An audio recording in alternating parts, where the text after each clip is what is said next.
Turn that damn juice on! Powered by Arkansas, for Arkansas. This is Inside Arkansas Live. And welcome into Inside Arkansas Live here on this beautiful day here in the great state of Arkansas. I'm your host, John Neighbors, alongside Curtis Wilkerson and Andrew Ellis, and appreciate each and every one of you for making us a part of your afternoon this afternoon, as we're going to have plenty of things to talk about after a long 3-day weekend from July 4th, but we'll get into all the reactions that you had from the sports weekend. We'll do a vibe checking of the chat presented by our friends at Basis Health.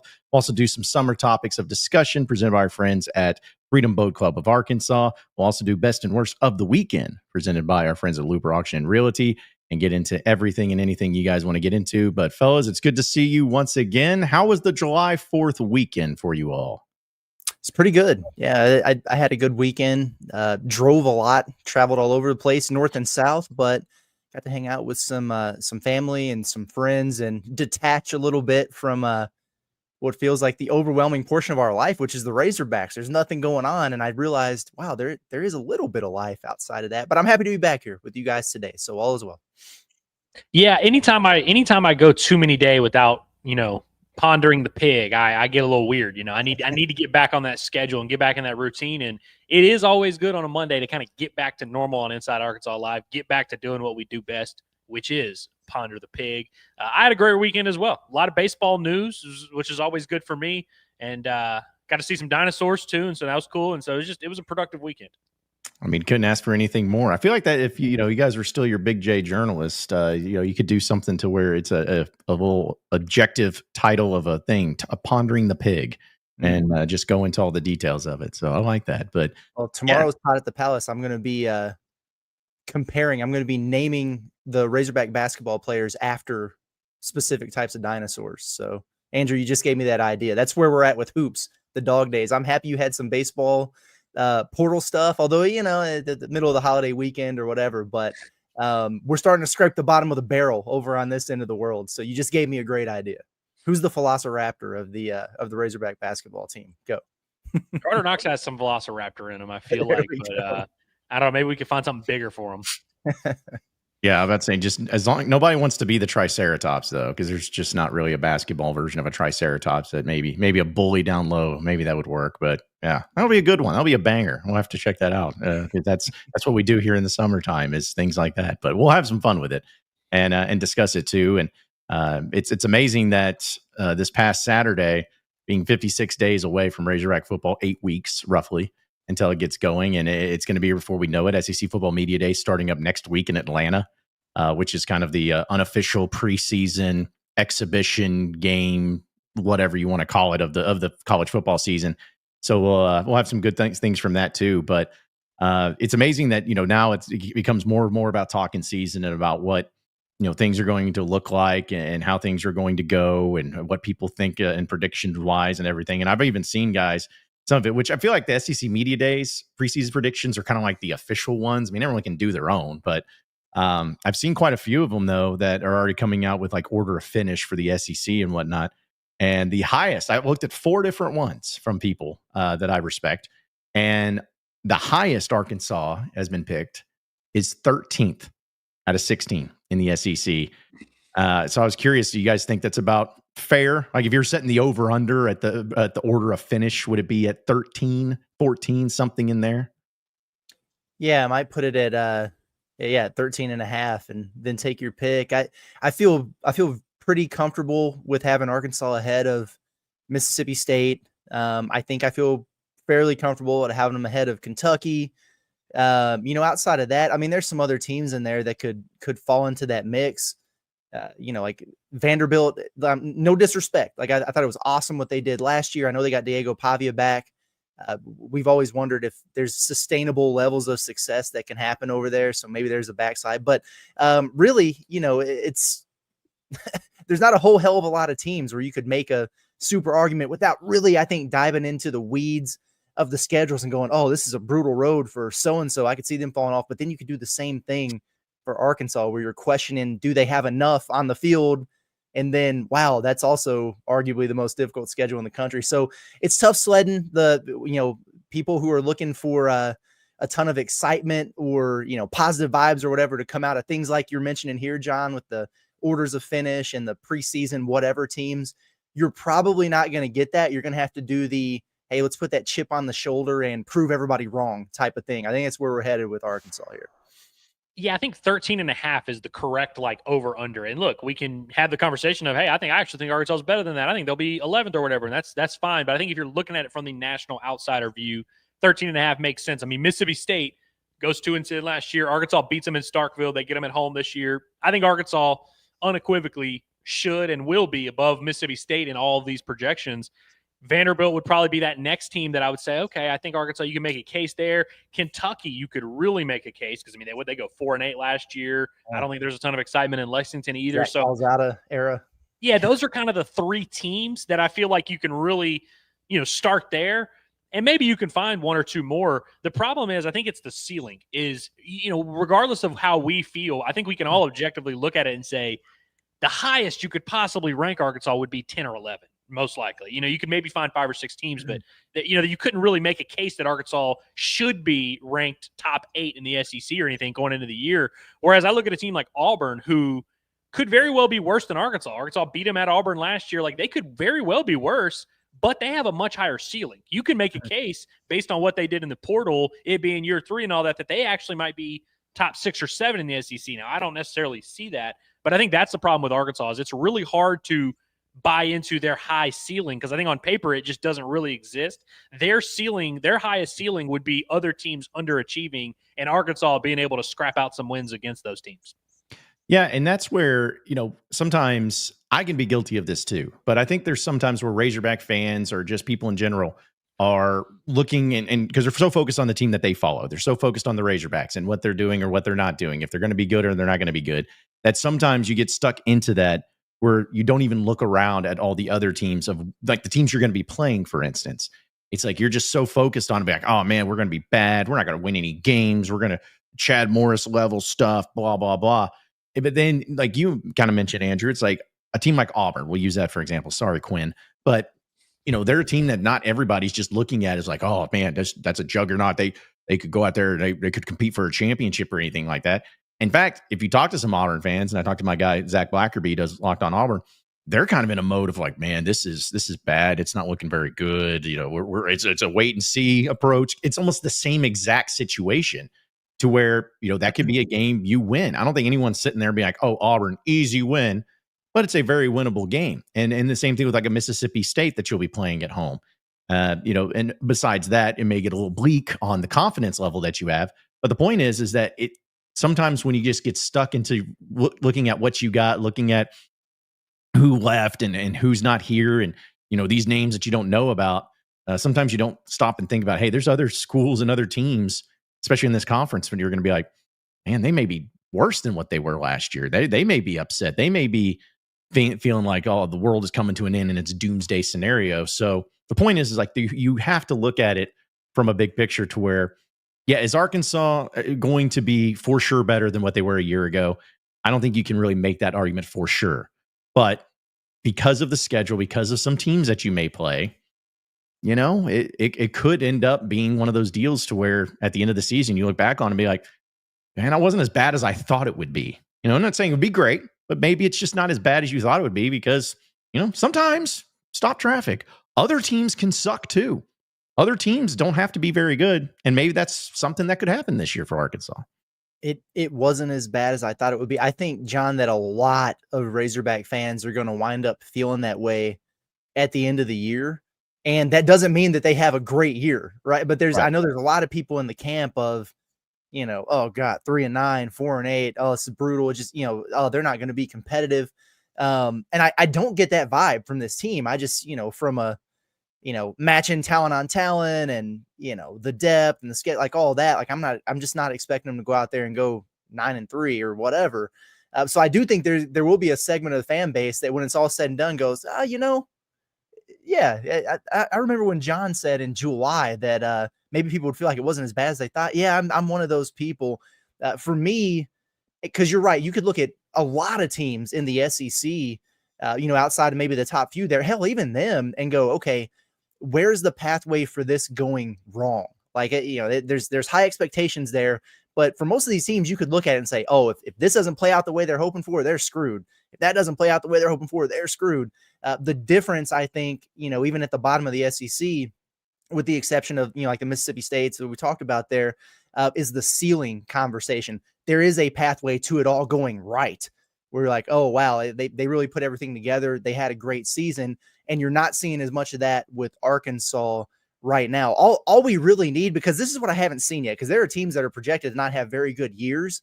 But for the most part, you hear, boy, but this guy could really be a breakout player. And this could be an SEC dark horse. They could really make life tough on some of the other teams.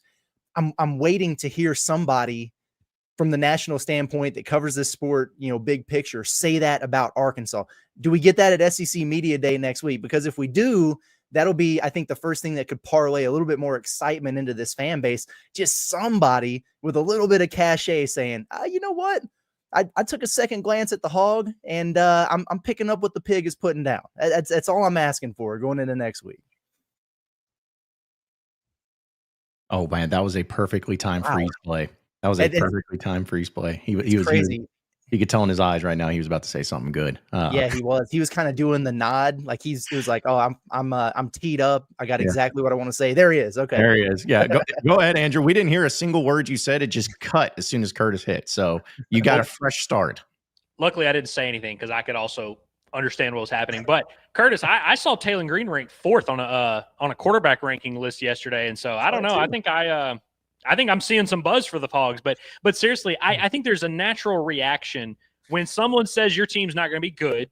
That pisses you off, and so I've seen a lot of Hog fans very annoyed by kind of what we're talking about, that they're probably going to be picked to finish 13, 14, somewhere in the bottom of the league, and I understand why that upsets people, but I also think, to your point, Curtis, it's like managing those expectations is a big part of sports. It's a big part of fandom. It's a big part of like what we do here, and so if you're of the belief like, hey, everybody's disrespecting Arkansas, this is at minimum a 6-6, 7-5 team, well, then you're going to be like kind of underwhelmed when they just go 6-6, 7-5, right?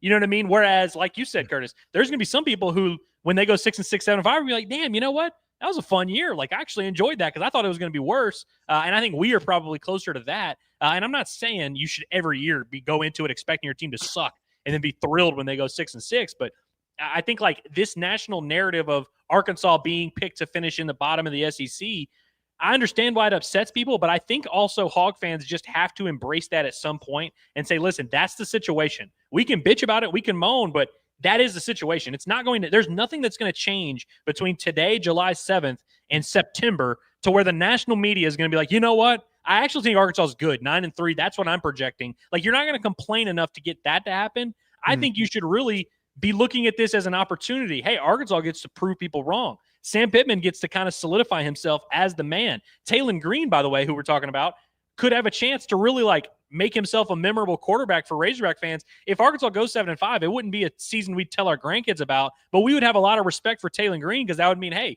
he stepped up and led Arkansas to a winning season and really like moved the program forward a little bit, gave it some stability. We would appreciate him a lot more. But if you go in being annoyed that people think Arkansas is not going to make a bowl game and you like think it's a lock that they do make a bowl game, then it's going to be pretty underwhelming if they go 6-6, right? Yeah. And so that's the deal, is it's a matter of your intention going into the season. Like I saw somebody in the chat say this, and I haven't been seeing this a whole lot. So, but I'm sure there are people that maybe feel like, oh, well, I want us to lose because I want Sam Pittman fired. And the quickest way to do that is by losing. Okay. If you have that mentality, you're a loser, for one. And two, if that's your intention going into the season, then there is nothing that's going to happen this year to make you happy. And there's nothing that can be changed. They can go 8-4, 9-3, and you'll be pissed because you're like, well, I wanted Sam Pittman fired. So it's about your intention. But then there's some people who may go in and be like, I think that this team is going to shock the world. Or, like Andrew saying, apparently Landis Harris is very big on this team, former Razorback basketball player. Maybe he's like, I'm 9-3, 10-2, like that. And guess what? If they don't go 10-2, they're not going to be happy. Like, they're not going to be like, oh, well, what in the world? Like, what happened here? I swore I looked at that roster and I saw 10 wins. So it's just about your intention going into it, about your happiness and your satisfaction at the end of the season. And that's why it's very important to where we have opinions. you guys have opinions, you have expectations, and that's fine. Some are higher, some are lower, and all of that. But no matter what happens, I think everybody just wants to win and wants to succeed and wants to see Razorback football be great again. And you got to be able to approach it in a reasonable way, because if your expectations are too far on the fringe one way or the other, I don't know why you're a fan. Like, I don't know if you think that Arkansas every year is going to go 12-0, you need to relax. You need to find maybe something else to do. But if you're also a fan that thinks Arkansas is going to go 2-10 every year, then why are you even a fan? Like, what's the point of that? Where's your happiness coming from? You just got to be able to manage it and to put it into play. But I did want to bring up, as you mentioned, Ellis, with SEC Mike and his top SEC rankings for quarterbacks. This is what he put out there, which I actually thanked him, because I was like, that seems pretty fair. I mean, everyone's got their own rankings, but he got Taylen Green at 4th overall behind Lenore Sellers, who he has at 1, DJ Lagway at 2, Garrett Nussmeyer at 3. Now, I know that you could sit here and at the end of the season look at, well, what makes a quarterback the number one quarterback in the SEC? Is it just simply his yardage? Is it his percentages? Is it his touchdowns? There's just so many different factors you can look at. But guys, I feel like if Taylen Green at the end of the season finishes 4th in the SEC, or being the 4th best quarterback in the SEC, then the Razorbacks have had a tremendous season. Like, that's kind of how strong I feel about with Taylen.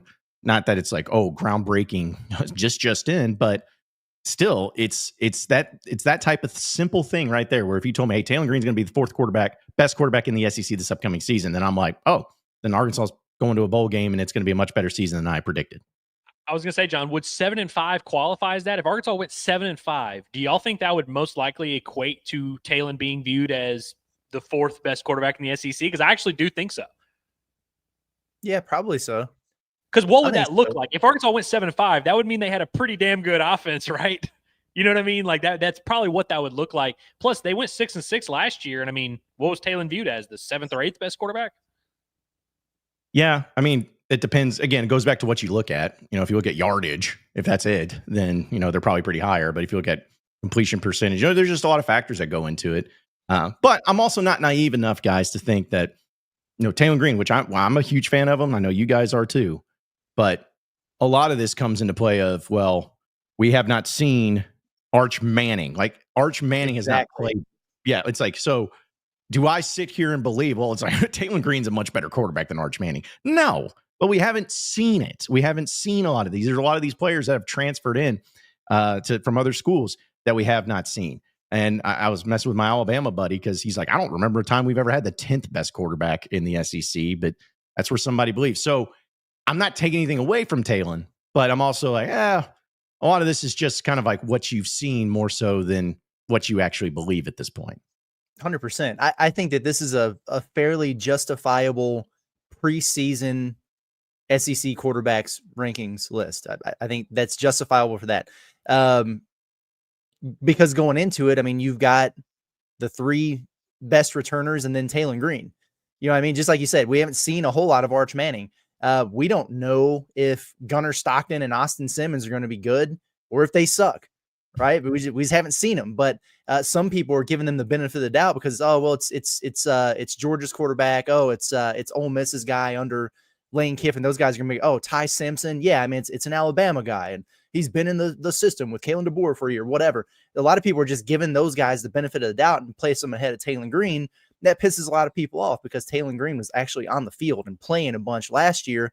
So I like this for a preseason list. I think it makes sense. I think Diego Pavia is kind of getting some disrespect there, honestly, after everything that he did, given his resources. But for the most part, I'm good with it. Now, maybe there are different ways to word it, to reflect some of the other things in the other lists that are put out there. But off the top, I don't really hate this. Like, I think John Mateer could actually be really, really good because he's over there at Oklahoma now. They needed an upgrade at quarterback. They went and got him a bunch of weapons, but he also is coming over with his offensive coordinator. So for a transfer coming in, there's familiarity there, and he's put up big numbers in that particular system. But, some people will love the 4th. Some people will be butthurt by it. But I think given what we're going into here in July, I think you could at least find a way to justify it. I definitely think it's like not that crazy of a list, and I think for Hog fans, they should definitely feel pretty good about it. Because I mean, again, you're not going to find anybody that has Taylen over Garrett Nussmeier going into the year. You're not going to find anybody that has him over Lenore Sellers, who had really an unreal year last year. And DJ Lagway didn't necessarily have the numbers, but I think he's unanimously viewed as a big time, blue chip type of prospect.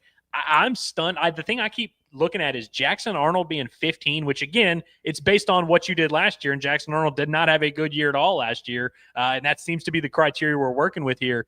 I wonder at the end of the year if John Mateer and Jackson Arnold are going to be that far apart in this actual ranking. You know what I mean? Like, because Oklahoma, of course, kicked Jackson Arnold out of town wanting to upgrade the position. And according to SEC Mike, they've very much done that. Will the gap be that big? Yeah. And like another thing that stood out, because again, this is just a prediction list, but the fact that Arkansas, say if this was the final list, say if at the end of the season, this list was spot on, dead right in the rankings, Arkansas of there's 8 SEC opponents, 7 of them, Arkansas has Taylen Green higher ranked than their quarterback, than their opposing quarterback. Again, not saying that that's for sure what is going to happen, but if that's the case, those are the types of things that what's a defense that Arkansas has that's very new, and there's some fresh faces, some uncertainty there. What could be more helpful to them than having to go up against a Jackson Arnold quarterback at Auburn where things haven't really gone so well, or Blake Shapen at Mississippi State, which feel like they're going to be a team that struggles this year. At least a lot of people are going to predict it. I'm not even going to bring up Missouri because I don't think it would matter if me or you were quarterback, because Arkansas loses that game anyways. But the point is that you're going to be going up against some new faces, some new quarterbacks, and we talk about offense, talk about Taylen Green, all of that, but this defense is really going to be a key in some of these games, because like last year, guys, the reason Arkansas won that Tennessee game was because of the defense. Plain and simple. In fact, the offense, Arkansas should have beaten them by 4 touchdowns, but they didn't. So the defense is going to have to win some games for Arkansas. It'll just be, and hopefully it'll be against some of these maybe quarterbacks that aren't as good, that are uncertain, that are mysterious, don't really know. Because I don't want to get in a lot of shootouts, guys. I don't want to feel like I have to go into a game and be like, well, the defense is going to give up 35. So let's just hope Taylen Green and Bobby Petrino got some stuff dialed up. I just don't want to be in that position. So I'd rather not. Yeah, it makes for some exciting football games, but that's I'll pass on that one. Yeah, I think SEC Mike is sleeping on Marcel Reed. By the way, I think he's better than like half the quarterbacks listed above him, including Taylen Green. Yeah, maybe so. You guys want to hear a hot take? I believe that Garrett Nussmeier is going to be a lower half quarterback in the SEC next year. Interesting. Mm-hmm. Losing all his offensive line that he's losing.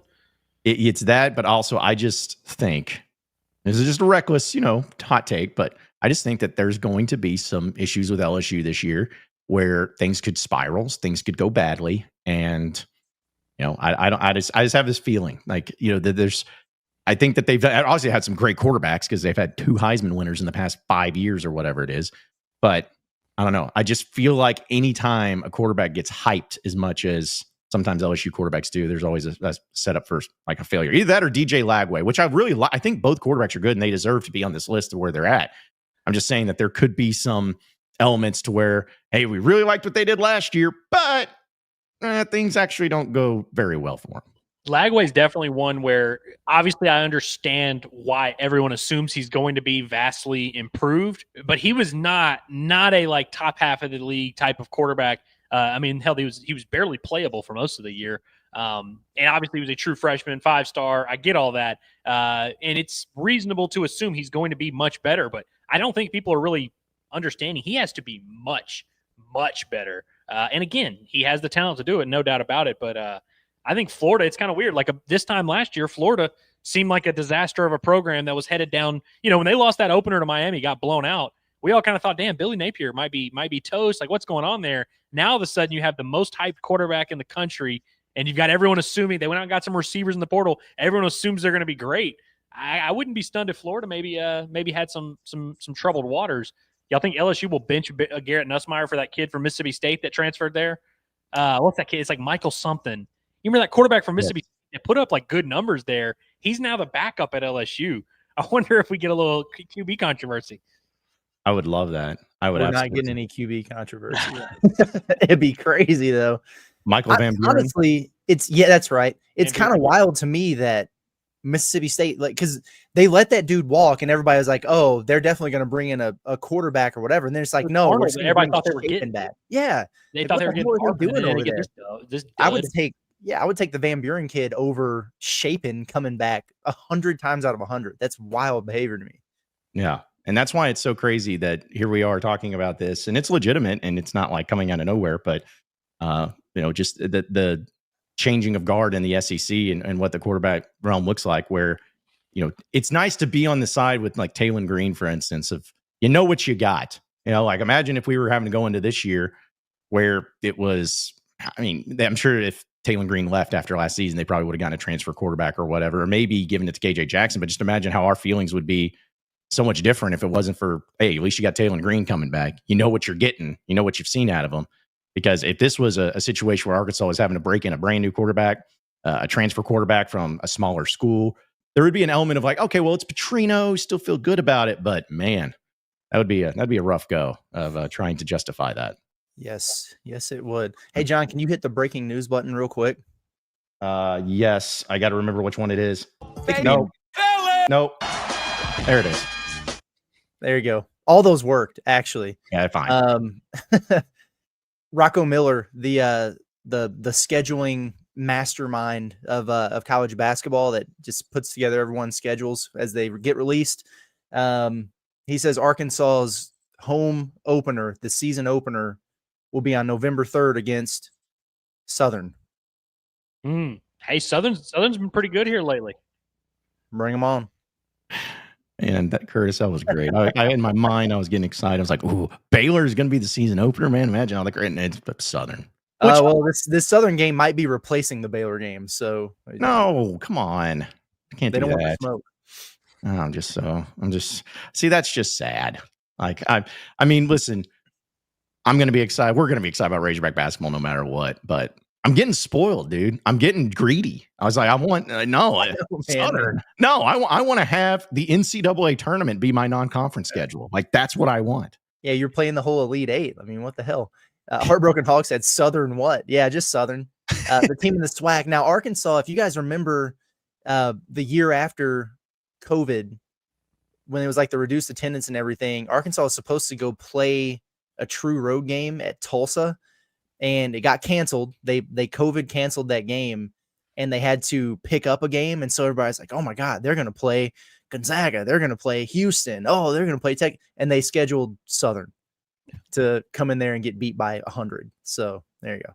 Should be some highlights. Their band. I hope so too. That'd be cool. Yeah, no, I used to own a Southern hoodie. I like the color scheme, the blue and yellow. I like that. I'm a Jaguar low key. So and they now I could be wrong on this. I think Southern's made the tournament recently. And they may have even made it last year. Guys, did you guys know this? I didn't. And maybe you did, Andrew. You know what their official name is called, though, like Southern University? It's Southern University and A&M College. I did not know this. They did go 20-12 last year. Oh. I can't. Maybe it was 3 years ago. Maybe like in the last 5 years, Southern had a team that was either in the tournament or on the brink of it, or maybe in a conference championship game. Last year they went 15-3 in the SWAC, but then they lost in the SWAC tournament to the freaking 8 seed. They lost to Grambling, so they didn't get in. But yeah, wow. I feel like we were talking about them recently getting in there. Okay. See, guys, these are the things I care about. The mascot for Southern is named Lacumba, and he is a Jaguar, obviously. But they actually have a Jaguar cub that's at the Baton Rouge Zoo called Lacumba III. And there's a historical significance because it stems from the university's first live Jaguar mascot in meaning the heart of Africa. So if you guys wanted to know a little bit more insight. Wow. There you go. Yeah, it'd be cool if they brought the Jaguar to the game, but they won't. They won't. Cool. Yeah. So there you go. Okay, cool. And what day did you say it was? November what? November 3rd. November 3rd. Okay. A month after my birthday. So good deal. All right. Well, get your tickets now, folks. It's going to be hot commodities going on there. So Southern did beat, you guys know Ecclesia, that Christian college in Spring. They did beat them last year, 131-42. So if you're sleeping on Southern, you shouldn't. They're already kicking the rear ends of college basketball teams in Northwest Arkansas. Anyway, man, because and I know we're asking about this for Curtis, and you've probably said this, but the exhibition games, have those all been officially set on who they're playing? And I know the Memphis one, but like, are they still working that one's not officially done just yet. They're gonna do it, but Cal is just very much like, okay, as soon as I see that you're bringing all 50 of my former Memphis players back, I'll sign off. Even on that podcast, he kept going back to that. So I'm pretty sure that they'll get that one done. And maybe it already is, because Penny was like thanking Cal for doing it on the podcast. And he was like, yeah. And thank you for bringing all of my guys back. You're doing that, right? So, but I think that's going to happen.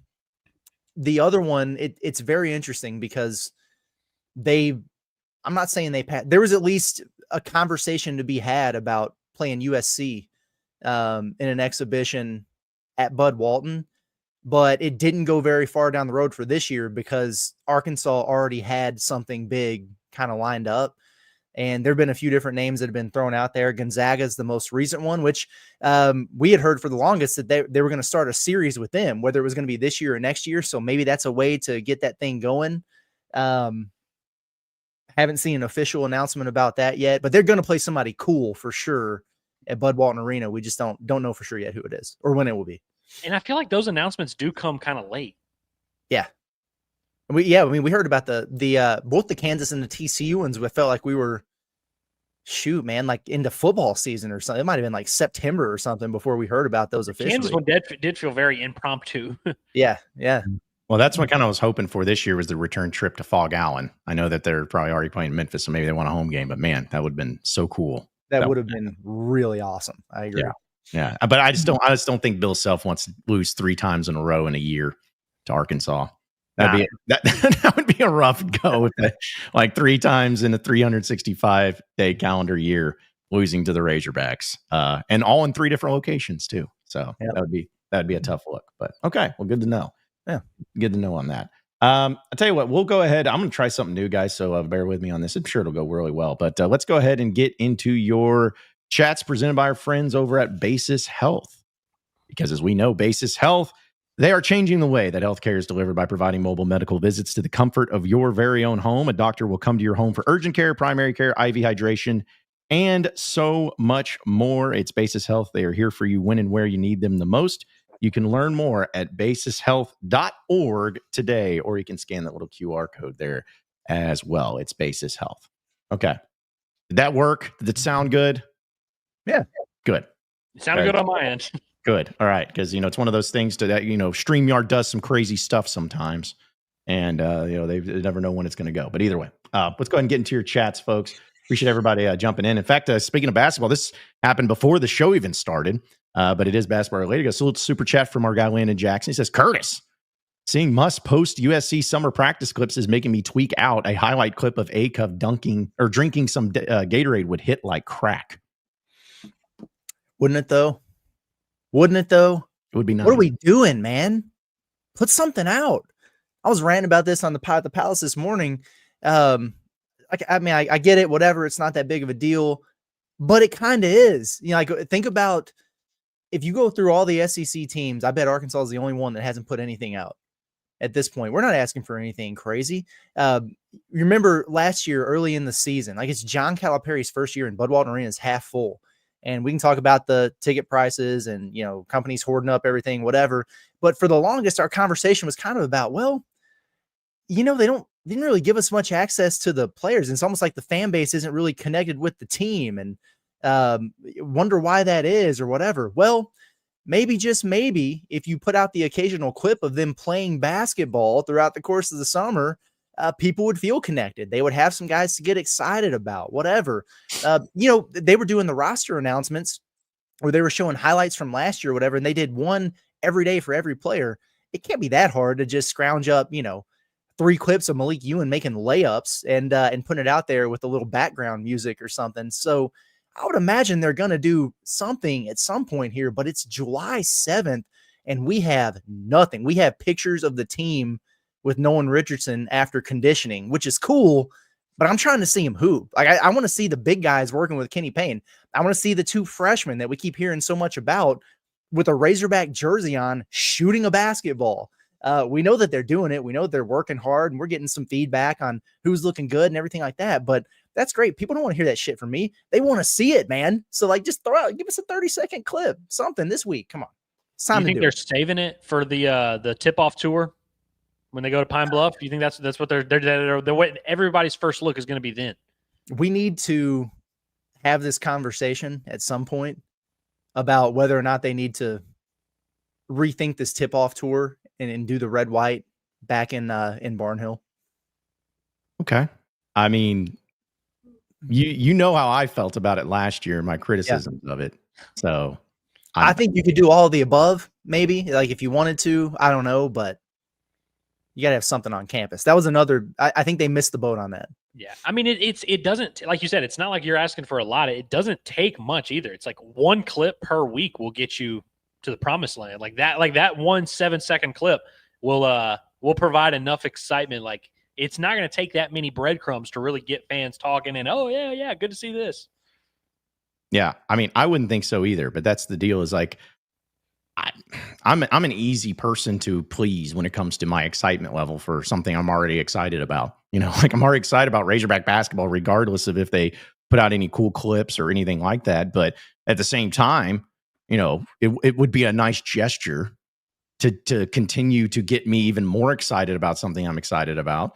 And also too, and I'm not trying to hate, I really am not, but you know, every time somebody posts somebody, I feel bad for them on the football Twitter for Razorback football. Everyone the replies are just a cesspool and disaster area. Just like, oh, maybe they should be focusing on going, 6-6 instead of 2-10 or whatever crap. But it's like, hey, this would be your time, basketball, to be like, hey, we can just have some low hanging fruit, man. Just throw out some stuff and be like, hey, yeah, you want to see something cool? Well, look at this dunk. And it's like, yeah, even though it's the most basic dunk of all time, doesn't matter because of who's doing it and how they're doing it and all that. Which, by the way, Curtis, what is the guy, I'm going to get in trouble for saying this, the kid that's the shorter kid that got added to the Razorback basketball team? I was asking about him the other day. Who is it? Amir Brown. Yes. Okay. I think I sent you guys one of these, but if you want to get hyped and excited for Razorback basketball, you just need to take a look at his TikTok because this is what we got going on. I mean, who needs dunking when you got the TikToks and everything? I had to mute it because, copyright. Look, there's DJ. And they're just having a good time. So, anyway. And listen, I know obviously we're bringing this up jokingly, but I've seen multiple people in the chat be like, thank God we have this because it's the only interaction we get with the squad is to see them goofing off together. Maybe they're going to have to take it upon themselves and just post clips of themselves dunking. Hey, Adu Thero did it and he got on SportsCenter. Well, he kissed the rim. It's good enough for me. To have somebody else do that, try to one up it. Something like that. That'd be great. Amir Brown is already the fan favorite on this team, as he should be. Yeah, he's doing a fantastic job of keeping people on the hook. I got to give him credit. I'm prepared to overanalyze these clips. I was already talking to Andrew about the other one. It was him, Malik Ewan, and somebody else. Billy was in there. Billy, that's right. We had a discussion about, Malik Ewan, he was a little bit reserved, a little bit stiff in there. Just looking at that one, Leak, you might need to stretch out those shoulders, man. It's just a little bit stiff there compared to your comrades. So DJ looks spry.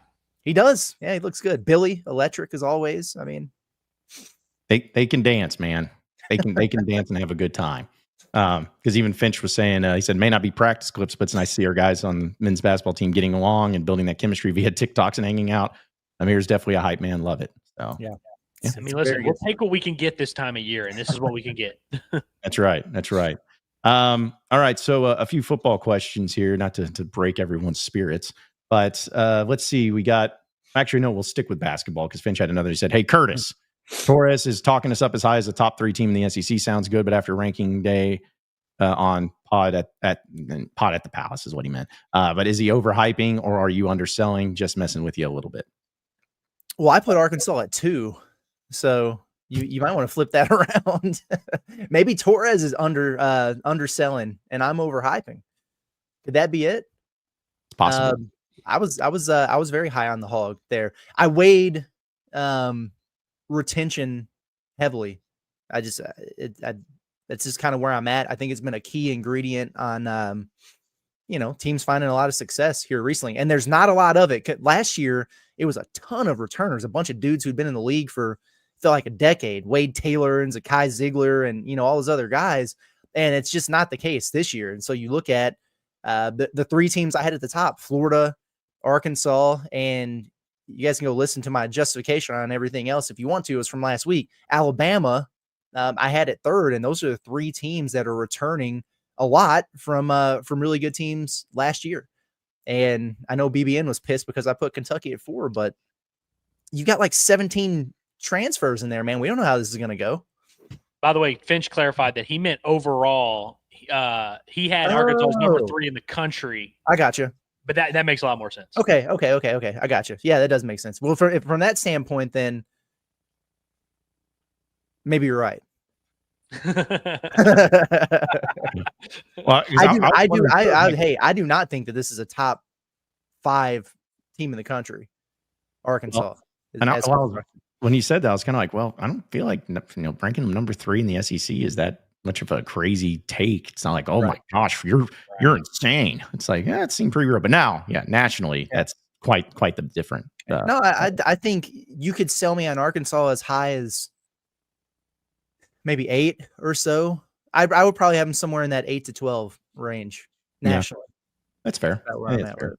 I guess give another basketball one because I know we'll get to your football chats as well. But Razorback Zach must be booed and returned to Bud Walton Arena. I feel like we've talked about this, and no, I wouldn't be. And in fact, I would be upset if people booed him. I would be upset if people booed him. Me too. Yeah. The only the only person that would boo him would probably be Hunter Yurachek, to be honest. This is true. Something happened yesterday, a mystery that Michelle and I are trying to solve. We got a package that was delivered to us. It was at the front door, and it doesn't have like a who it came, like there's no way for us to figure out who it came from. So we opened it up, and it was San Diego Toreros, the college, University of San Diego Toreros onesie. And I have no idea where it came from. That's Eric Musselman, 1000%. I would love to say, yeah, it's like it's where he went, but wouldn't he send a USC thing? Not that he was in San Diego though, like last week. Yeah, but also knowing Muss, like I know you do, Curtis, and us, but like I don't think Muss just does things like that in secret and you're not letting you know who did it. I don't think so either. But here's the thing: I can't hit Muss up and be like, "Hey, was this you?" Because then that would be really awkward. If he's like, "What the hell are you talking about?" Yeah, no, I didn't. So. But who else would possibly do it? I just don't know.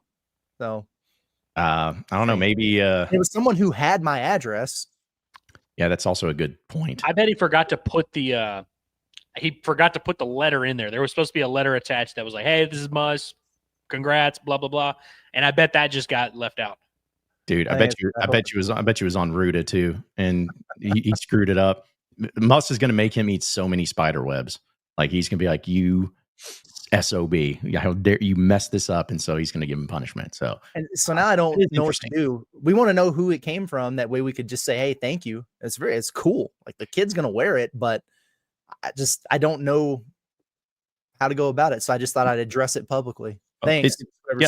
It must be nice because see, Curtis gets cool stuff for like kids coming up. I get emails of people's pictures of their driver's license for some reason. Like I can't get any cool stuff like that. So yeah, good for you. Okay. So some other football chats too, because I know we'll have a best and worst of the week and a lot more, but let's see. David was asking, he's like, guys, is this year's football team better or worse than last season's? Also, is this year's schedule easier or harder than last year's schedule? I think it's a very easy, simple question.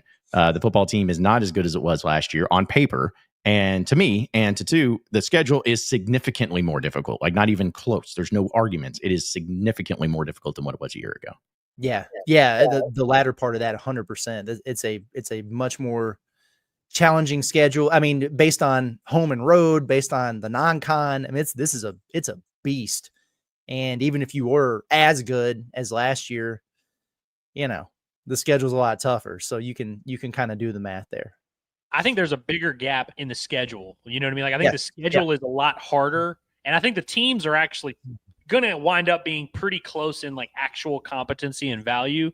But I do think last year's team had just a little bit more talent on it, and I think this team will be slightly worse. But hey, who knows? Like you know, that's just my opinion. But I do think that the gap is bigger with the schedule. So you add those two things together, that's kind of why we feel the way we feel about everything, and why we think they're probably not going to reach that 5.5 win total.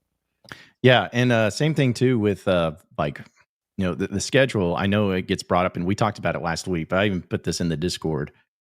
I was going through all the SEC football team schedule to look at non-conference games, of which will be really good ones and whatnot, and it still just blows my mind, Missouri's schedule. I've just never seen anything like it. I'm like, if Arkansas ever can get a schedule like that, I'm not saying that Arkansas will go 10-2. It'd be cool, but I just don't understand how that happens. Their first 6 games of the season are at home.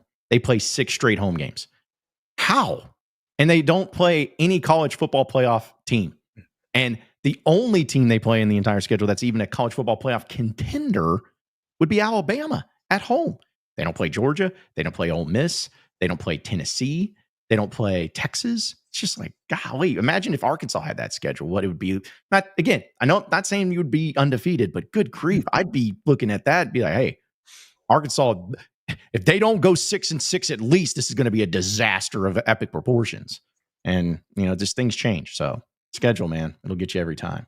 They're to the point, because I was at St. Louis last weekend, so driving around, we'll turn on the radio and listen to the old shows I used to listen to, and usually it's Cardinals talk, St. Louis Blues talk, whatever. They'll mix in some Mizzou stuff now and again, and it's just crazy to me. Like I listen to us, you know, every day, and then listen to them, and it's just kind of it's almost like a foregone conclusion. It's like, oh, it's Mizzou football and Eli Drinkwitz, so, you know, low end, worst season he could ever have is probably 8 wins, 9 with a bowl, and we're pretty much expecting 10 in the regular season. I'm just like, well, it must be nice. Must be nice. Yeah, and they're another one where it's like I can look at Missouri and say, yeah, I think they're going to be worse. I think Arkansas gets them at home. Like, I can see Arkansas winning that game, but then I look at Missouri's schedule and I'm like, damn, like they're gonna be rolling again. It's just annoying. There's never been a more undeserving back-to-back 10-win team in college football history. No, I think even with the schedule though, they'll drop to like the 6-7 win range this year. I hope. That'd be because it's like, and you know, I know how we all feel about Drink, but especially me. It's like with Drinkwitz, I'd be smiling big too and talking my stuff because it's like, look at my schedule, boys. I could just everybody like, oh well, you only did 10 wins. Yeah, but you beat nobody. Hey, I had no say in that. I didn't make the SEC schedule 10 wins, so it's just sucks. It reminds me of my favorite Bill O'Brien clip when he was with the Texans and he's like, back in the playoffs. Doesn't matter what it looked like. Happy to be back in the playoffs. Looking forward to the playoffs. Yeah, exactly. Shout out to Wesley for the super chat. Appreciate it, Wesley. He goes, love the show, guys. True Hog fans to the core. Do you guys think Omega Blake will be wide receiver 1 when it's all said and done? I do, and I hope he is. But, you know, there's a lot of new faces in that wide receiver room. I like his game. I like, you know, what he's able to do. But when spring was going on, and I remember Petrino kind of talking about him specifically, not to say that he was bad. It was just more of like, yeah, he's got to figure some things out. Got to learn how to run the routes. Got to learn the playbook and everything. But I think athletically speaking and physically speaking, he's got all the attributes. It's just a matter of him locking in and being able to figure out the offense and run it from there.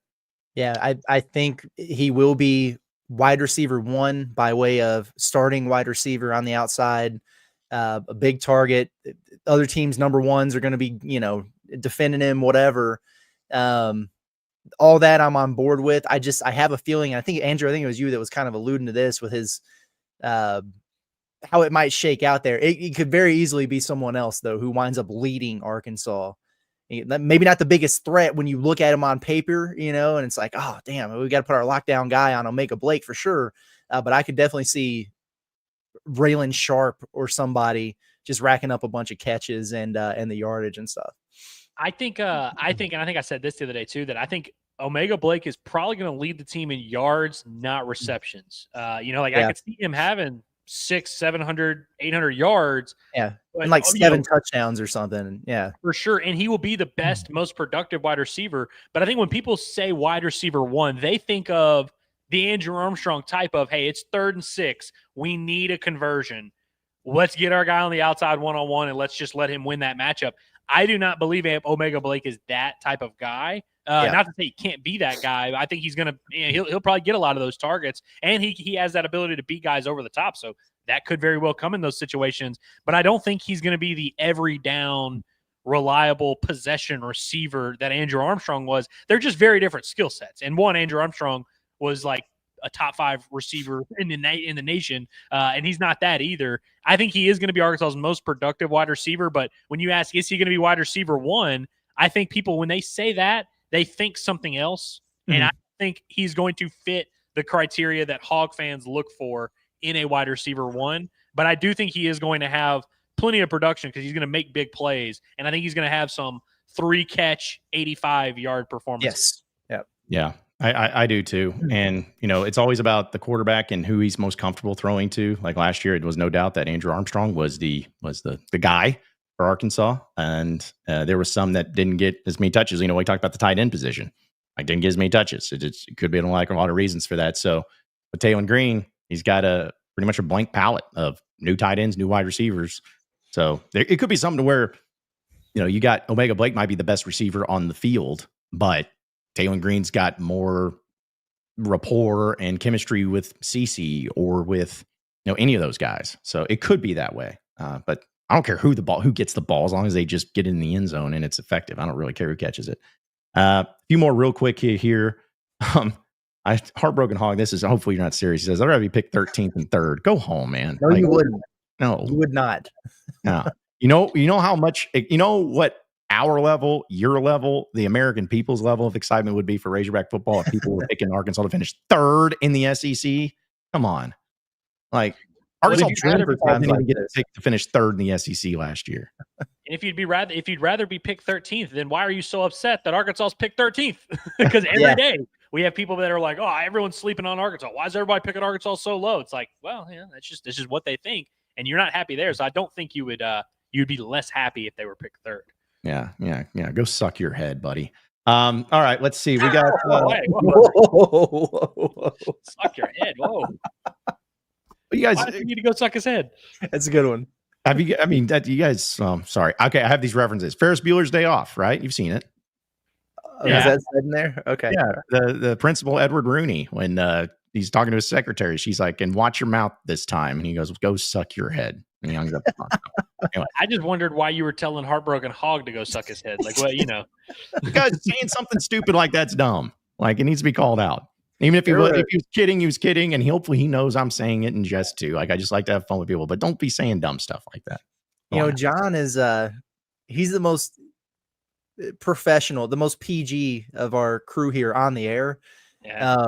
There are a couple out-of-pocket things he said in Omaha off camera that I still laugh about hard daily. I'm not going to say them on here, but he's got some zingers, man. That's part of why him being one of the more PG ones on air, also and in real life, I do think you have the closest. Oh, yeah. We all have dirty mouths, but you have the cleanest mouth of the 3 of us. And what I was going to say is, so when you say something provocative like suck your head, it caught me off guard more than it would have if I had said it or Curtis had said it. Yeah. Which is fair. And a side note to this too, this just made me think about, I don't know why. When you guys were kids growing up, was there certain words you couldn't say? And then when you got to a certain age as a child, you could say them in front of your parents type of thing? My mom had a long-standing battle where she didn't like for us to say B-U-T-T. Yeah. She was like bottom. She would literally say bottom. Still to this day, my mom says bottom. But like, I remember as a kid being like 7 and saying butt in front of my mom. And I was like, oh crap, I can't believe I said that. And then like, when I got to about 10, I was like, Mom, this is not like, I cannot accept this as a curse word. And so at some point I kind of broke the barrier, but she still to this day, my mother will not say butt. There was a time frame of probably like 2 years where I would get open hand slapped in the face if I said suck. Yep. Same. Instead of stink or whatever. And the big part of that was Andrew, all about this. And John, you too. I was a big wrestling guy. Yeah. And so I got in trouble and it was just grass. I wasn't vandalizing anything, but spray painted NWO spray painted "suck it" in the grass, and got outed by one of our neighbors at the apartments, and was in big trouble for that. And so if that word came out of my mouth, I was in deep doo-doo for a couple years there. Dude, Curtis, I mean, since we're close to the same age, I think I told you this. One of the times I got in trouble in elementary school, I didn't, you watch wrestling, you don't really know. And I did the whole suck it gesture to a teacher. I didn't really understand what it meant. And then, man, I got torched. I was never allowed to do it again. I think there's a lot of people who have gotten in trouble for doing something that they saw on WWE, but DX has to lead the league in like kids that have gotten in trouble because they emulated DX. Yes. Yep. 100%. But no, I was at the same thing. Like you were saying, Andrew, like I couldn't say but then there was a certain age. I was like, okay, I can say but. For some reason, my mom hated it when I said that bites, and I never understood that. I'm like, why? It's like, that seems so. And then it's like, well, it's because Bart Simpson used to say it. Oh, okay, that's true. I used to get, I was not, depending on where I was. My dad didn't care. My dad, I was like 7 years old. We were watching South Park or whatever, but places I would go, I couldn't watch The Simpsons. It's like, no, can't do this. Yeah, dude, my parents banned MTV from the household as a kid growing up. My oldest brother got in trouble because he was watching Beavis and Butthead one time, and it was over. It was done for. So I love summertime, that we can just have these conversations, and it's just great. These are the things that people really care about. I want to make fun of my sister real quick before we move on. Of course. Because, my sister's cool, and I have 3 sisters, all of which are varying levels of cool. But my middle sister historically was like the cool one. Like when she was in high school, she was kind of edgy, and, she would curse, and I listened to rap music with her and stuff. Well, she went to a Baptist college, Louisiana College in Pineville. It's now Louisiana Christian University. And she kind of went through a phase where she was, and to be fair, her husband works at a Baptist church. Like, I guess the phase hasn't ended. She's really, gotten more into her faith and all that. But I remember her freshman year of college, she was very performative with it, of making it clear she would turn over a new leaf and was rededicated to God and all this. And I was watching South Park in the living room, and my parents were in their room, down the hall. And she decided to make a big show and was like, Andrew, I can't believe you would watch South Park and blah, blah, just so that they would hear it and hear her telling me it was bad and praise her. And she's like 19, bro. I didn't realize it until just now. I think that ruined our relationship a little bit. I think that we are not as close still to this day. And it kind of started then because I realized she was a narc. And I think that probably, we're still cool. We have a good relationship, but our relationship has not been the same since then. Man, wow. It's just amazing what happens when you're not allowed to say certain words until you're in the vehicle with your dad, and road rage kind of puts into play. And suddenly certain words aren't banned anymore. When you can, that's when I learned a few of the things that happened. But but I was a troublemaking kid. I forged my parents' name on report cards like all the time. Like that's just what I did. I had a teacher tell me she was talking about how I could go to prison for doing that. She was like, forging a signature, that's a felony. You're going to prison. And I was like 3rd grade. I was like, shit. So, I'm sorry, real quick though. I keep thinking of things, but the funniest thing to that is like I did it and whatever because my dad had the like handwriting of a 3rd grader as it is. But funniest thing, my nephew, who's now 22 now, Clayton, but sorry, Clayton, Davis and Garrett Insurance. But he forged his dad's name on a report card, but he wrote dad. And I laughed so hard. He didn't write his dad's name; he just wrote dad, and that was the funniest thing ever. And it was so bad the teacher had to turn away because she was laughing so hard. I'm like, dude, that's classic. That is classic. And any of you complaining in the chat about like, oh, what are sports or all that? Hey, our viewership just went up. All right, buddy. So this is what the people want to hear about. Because Michelle's over here saying John will get arrested because all he tells the world on his show. Michelle, I've been to jail. Take me back. I don't care. I'm from the hard streets of Fayetteville, dude. So jail doesn't scare me. That was once. John was not scared straight. I was not. I was just scared. What? He was just scared. Yeah. Did you guys ever watch that? Yes. I've watched episodes here and there. I didn't watch it like religiously. Yeah. Always make my stomach hurt. Yeah. It's always like afraid of one of those things where it's like, well, what if that was me? How would I handle it? I'd be like, no, I'd be tough. I'd be all right. Like, no, I wouldn't. Be awful. Okay, real quick. I know we'll get to some other sports topics as well as some of your chats here in a second, but I did want to bring this up real quick before we get into best and worst of the weekend. Since we were talking about Razorback football and all that, just part of our Alumni Hall question of the day, presented by our friends at Alumni Hall. Ultimate Razorback shopping experience, all the decor, all the apparel that you'll ever need for Razorback football season. They're going to have a great new shipment, and we're going to be there later this month. In fact, once I pull up the date, because I'm an idiot and didn't write it down, July 25th on Friday, we're going to be there live for our Inside Arkansas Live, as well as the Friday before the first game of the season, which is August 29th. We'll be there live. And then the Friday before the Notre Dame game on September 25th, we will be live. So a lot of cool stuff that's going to be happening, but check it out, Alumni Hall. Go to InsideArkansas.com/alumni hall. Use that promo code HOGSBY20 for 20% off your purchase. So I was curious because last year, guys, Arkansas had 4 players make the All-SEC team, which it's not like a whole lot, but looking at it this season, last year, I guess I should mention that was Taylen Green, Landon Jackson, as well as Andrew Armstrong, and then you had Xavier Sorey. So a question for you guys. How many Hogs do you think will make the postseason All-SEC teams this year? We're only doing first and second team, now that 4-team stuff. Do you think it'll be 0, 1, 2, 3 plus? What do you think? They're going to have 9 on the Phil Steele team. Yeah. They already have 4. This is what made me have it, because he came out with his All-SEC team, and he has 4 teams. So 3. Okay. 3 is the correct answer. That's my answer as well. Now, Curtis, here's the thing. Do we have the same 3? I've got 1 offense, 1 defense, 1 special teams. I was going to go Carmona.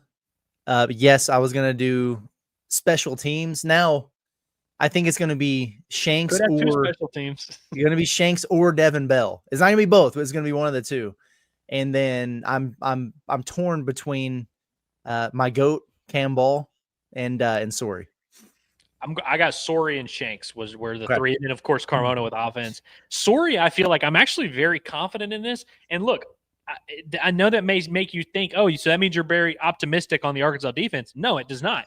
And in fact, the fact that I'm not that confident, especially on the D line, makes me think that Xavier Sorey is going to rack up tackles. Now, I also think he's not just going to be some bad linebacker who's racking up tackles 20 yards downfield. I think he's going to make some plays. I think he'll have some TFLs. I think he'll force a fumble here and there. Hey, he might even pick off a pass or 2. But I think Xavier Sorey is going to maybe lead the SEC in tackles, because I think everything's going to kind of funnel his way, because you're going to have D linemen that can't break through, safeties that are burnt, and the linebacker that racks up all the tackles. So I like Sorey there. And like you said, was he all SEC last year, John? Yes, according to the official press release by Hunter Corneliuson last year. And we know Hunter Cornelius is reliable. Yeah, that's true. By the way, I screwed up. It wasn't Taylen Green. I knew that was wrong when I said it was Fernando Carmona was the other All-SEC player, not Taylen Green. I was going to ask that question, but yeah. So he was. All 4 of those guys. Xavier Sorey was a 3rd team All-SEC, so I guess that didn't count. But I think Sorey can get up there first, second team. And Cam Shanks, of course, again, this is the most. It's impossible to predict punt return production, but he was a great year as a punt returner last year. I feel like Arkansas, even in some weird years, Arkansas's had some good special teams moments or special teams performers, even under Scott Fallon. I mean, Cam Little was obviously very good. They've had some great punting units. They've had some decent return units every now and then. I think Arkansas's due. I mean, Nathan Perotti housed to punt. I think we can get Cam Shanks to house at least 1, and I think he's going to have enough yardage outside of it to where he'll have some 15, 20-yard returns that he's gonna crib one on Alabama A&M in the opener for sure. And then we'll be the hype will already be set in. So that's the pathway. Be sure to everyone remember to bet Cam Shanks anytime touchdown against Alabama A&M. Yes. Yeah. And also, I just there's going to be columns out. It's going to be written word saying is Cam Shanks better than Joe Adams? My column. And we're going to have to go through all that. You better house 4 of them bad boys if he's going to be better than Joe Adams. You better have one of them be the best play you've ever seen in your life. Yes. Which, by the way, for the voting audience, leading the way, it's actually pretty close. Leading the way with 2 is at 35%. 33% say 1. 22.5% say 0. And only 9% say 3 or more. So. But we're the haters. Yeah, we're the haters. You know, we are the haters. So y'all hate the hog. Yeah, it's just disgusting. It's disgusting behavior. So let's go ahead and get into our best and worst of the week, or weekend, I should say, presented by our friends over at Looper Auction and Realty. Why wait months or even years to sell your home the traditional way? At Looper Auction and Realty, they offer a faster and smarter option. Sell your home at auction. No repairs, no contingencies, no drawn-out negotiations. You set the terms, buyers compete, and you walk away with a firm closing date. Whether it's your home, an estate, or investment property, the auction method puts you in control and gets it sold fast. Call Looper Auction and Realty at 479-996-4848. That's 479-996-4848. Or visit looperauction.com, or you can scan that QR code right there on your screen as well. It's Looper Auction Realty, sold in 30, closed in 30. All right, so continuing on with a best and worst of the weekend. Guys, my best, I want to throw this out there because it's dumb, and I love this man because he knows what he's doing. John Gruden continues to be John Gruden, man. Like, what are we doing here? He's got this on the 4th of July. He's tweeting out that he's golfing, whatever. But you see that? He's wearing a Razorback hat. And I don't know what face that is. I guess it's just the John Gruden face. We'll go with that. But he's saying that. And then on top of that, he does another one of those videos where he gets a swag box of a bunch of stuff. I wasn't going to play this one, but he talked about it on Twitter. He says, there's a military academy in the middle of Virginia that has one of the most impressive alumni bases I've ever seen. This is Fork Union Military Academy, and they sent us a box full of goodies.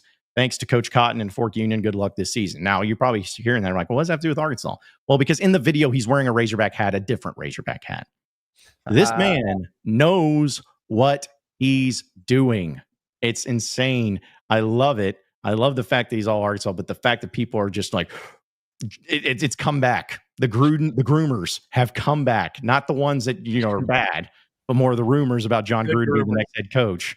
They are officially back and better than ever, and this man knows what he's doing. I appreciate and respect it.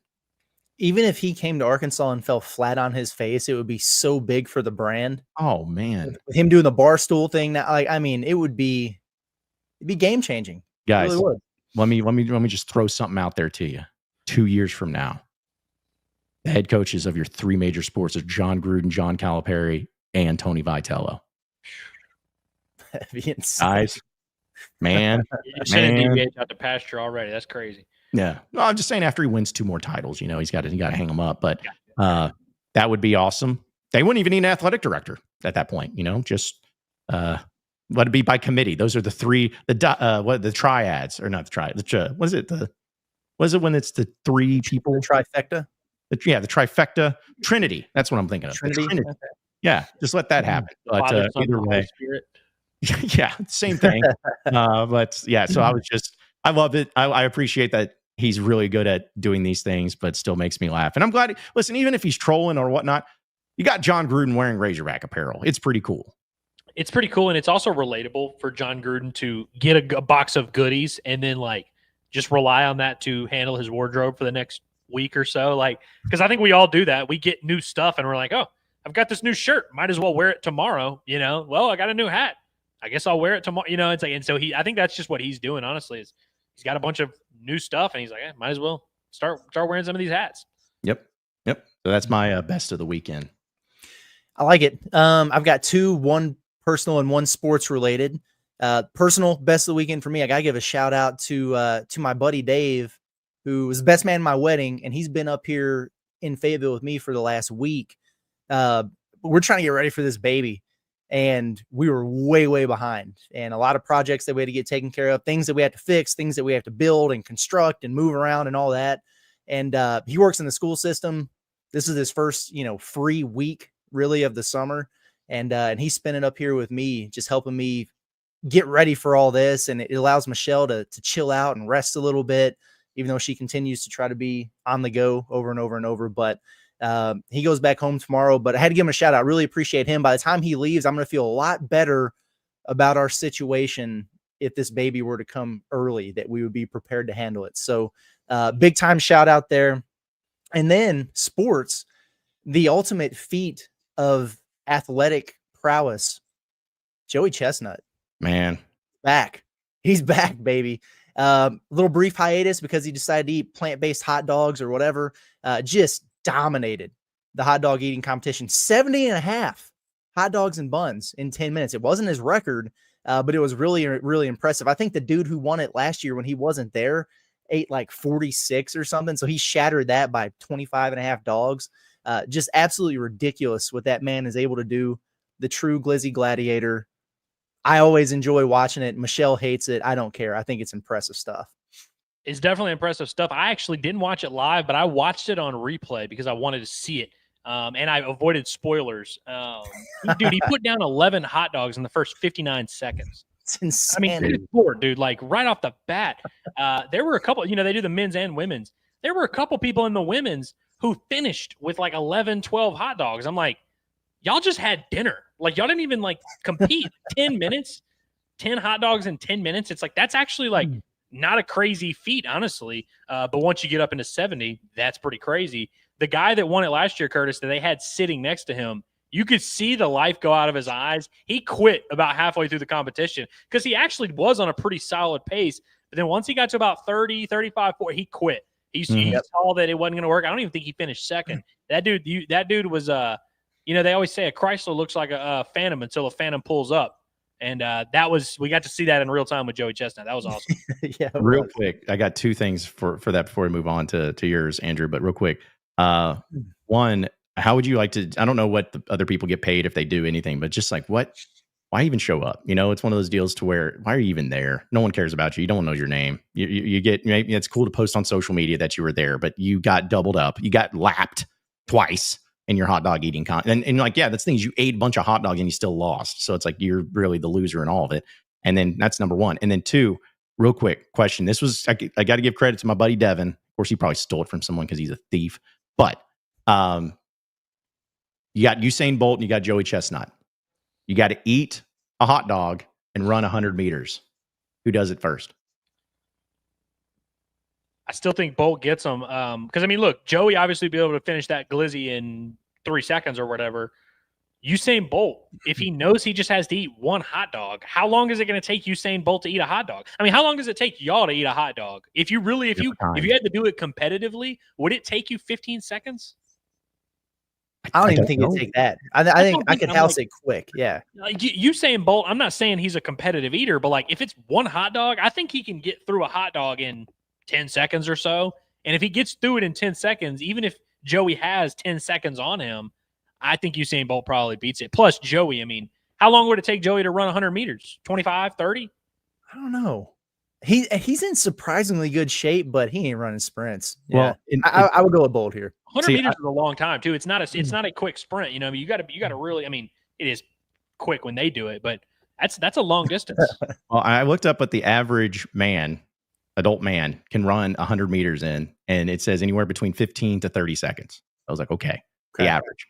And then if that's the case, then you're talking about Usain Bolt. But here was my question, I guess, is like when you talk about eating, is it like, I'm just going to back myself in a corner. Is it down the gullet all the way? Is it just in your mouth?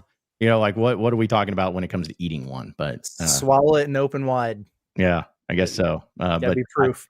I think it's Usain Bolt, but again, my buddy Devin is adamant about it being Joey Chestnut. So I don't know. Fun if you literally added a second hot dog and even changed the distance or whatever, and it was like he has to eat 2 hot dogs, I could really see it because anytime you add, but like if it's just one hot dog, I think any adult man, especially one Usain Bolt size, he's a big old bastard. I think he would probably be able to house a hot dog pretty quickly, especially if it was just the one. Now, if it was 10, probably not. Yeah. Okay, that makes sense. So, all right, sorry. Go ahead, Andrew. I know we got off topic there, but go ahead. I mean, listen, I've got to salute Dave Van Horn and the job that he and his staff have done this weekend in the transfer portal. Obviously, we talked about it for about an hour yesterday on the Bombastic Podcast. Appreciate everybody who tuned into that.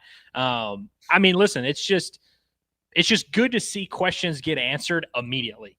And of course, I mean, it's been a couple weeks since the season's over. There's been a lot of people sad, groaning, or seeing other things happen in the portal and kind of wondering, is Arkansas are they going to be all right? Or are they getting left behind? What's going to happen? Are they going to be able to replace these guys? And then they get the Missouri State outfielder, and I don't think that moved the needle for a lot of people. I think the shortstop from Ball State, people like him, but they probably would have rathered have Chris Akopian, and also this Drago kid might sign. So it's like, is he even a lock? And the pitchers they got, I like the pitchers, but I don't think the fan base necessarily saw that and was like, whoa, can't believe they got this reliever from Oklahoma that has 12 innings or whatever. So I think fans were understandably anxious for that first like big splash. And I kept saying, hey, it was going to happen. Like Arkansas, like I said with John Calipari, they're not just going to take their ball and not spend money. You know, they're not just going to not go out there and make a splash. And hell, I even said last year, Arkansas had more spots to replace in the lineup, and they did a tremendous job. So that should give them some benefit of the doubt. And I think fans are starting to see that now. On Thursday, you get a third baseman who is a very, very ideal Brent Iredale replacement. He's literally just Brent Iredale, same skill set with the power, the strikeouts, the athleticism. He's just bigger, younger, and has a higher upside. And he has some pretty good production to his record already at the Division I level. That's a big splash that I think people were very excited about. You get a center fielder, Micah New, which kind of threw me off for a little bit. One, because it wasn't a guy we had heard a ton about. He's having an unreal summer right now in the Cape. Has hit 7 home runs in 17 games in the Cape Cod League with a wood bat. So he's kind of turned himself into a legit draft prospect. He also hit 11 home runs in his last 13 games at Marshall. So it seems like something's going on here. My guy Joe Doyle, the draft guy, he really is intrigued by Micah New as a center fielder. It says he has a plus arm, has plus athleticism, and now he's putting together some plus power into his game. I think that's a very adequate, if not an upgrade from Justin Thomas Jr. I think that's a very solid Justin Thomas Jr. upgrade.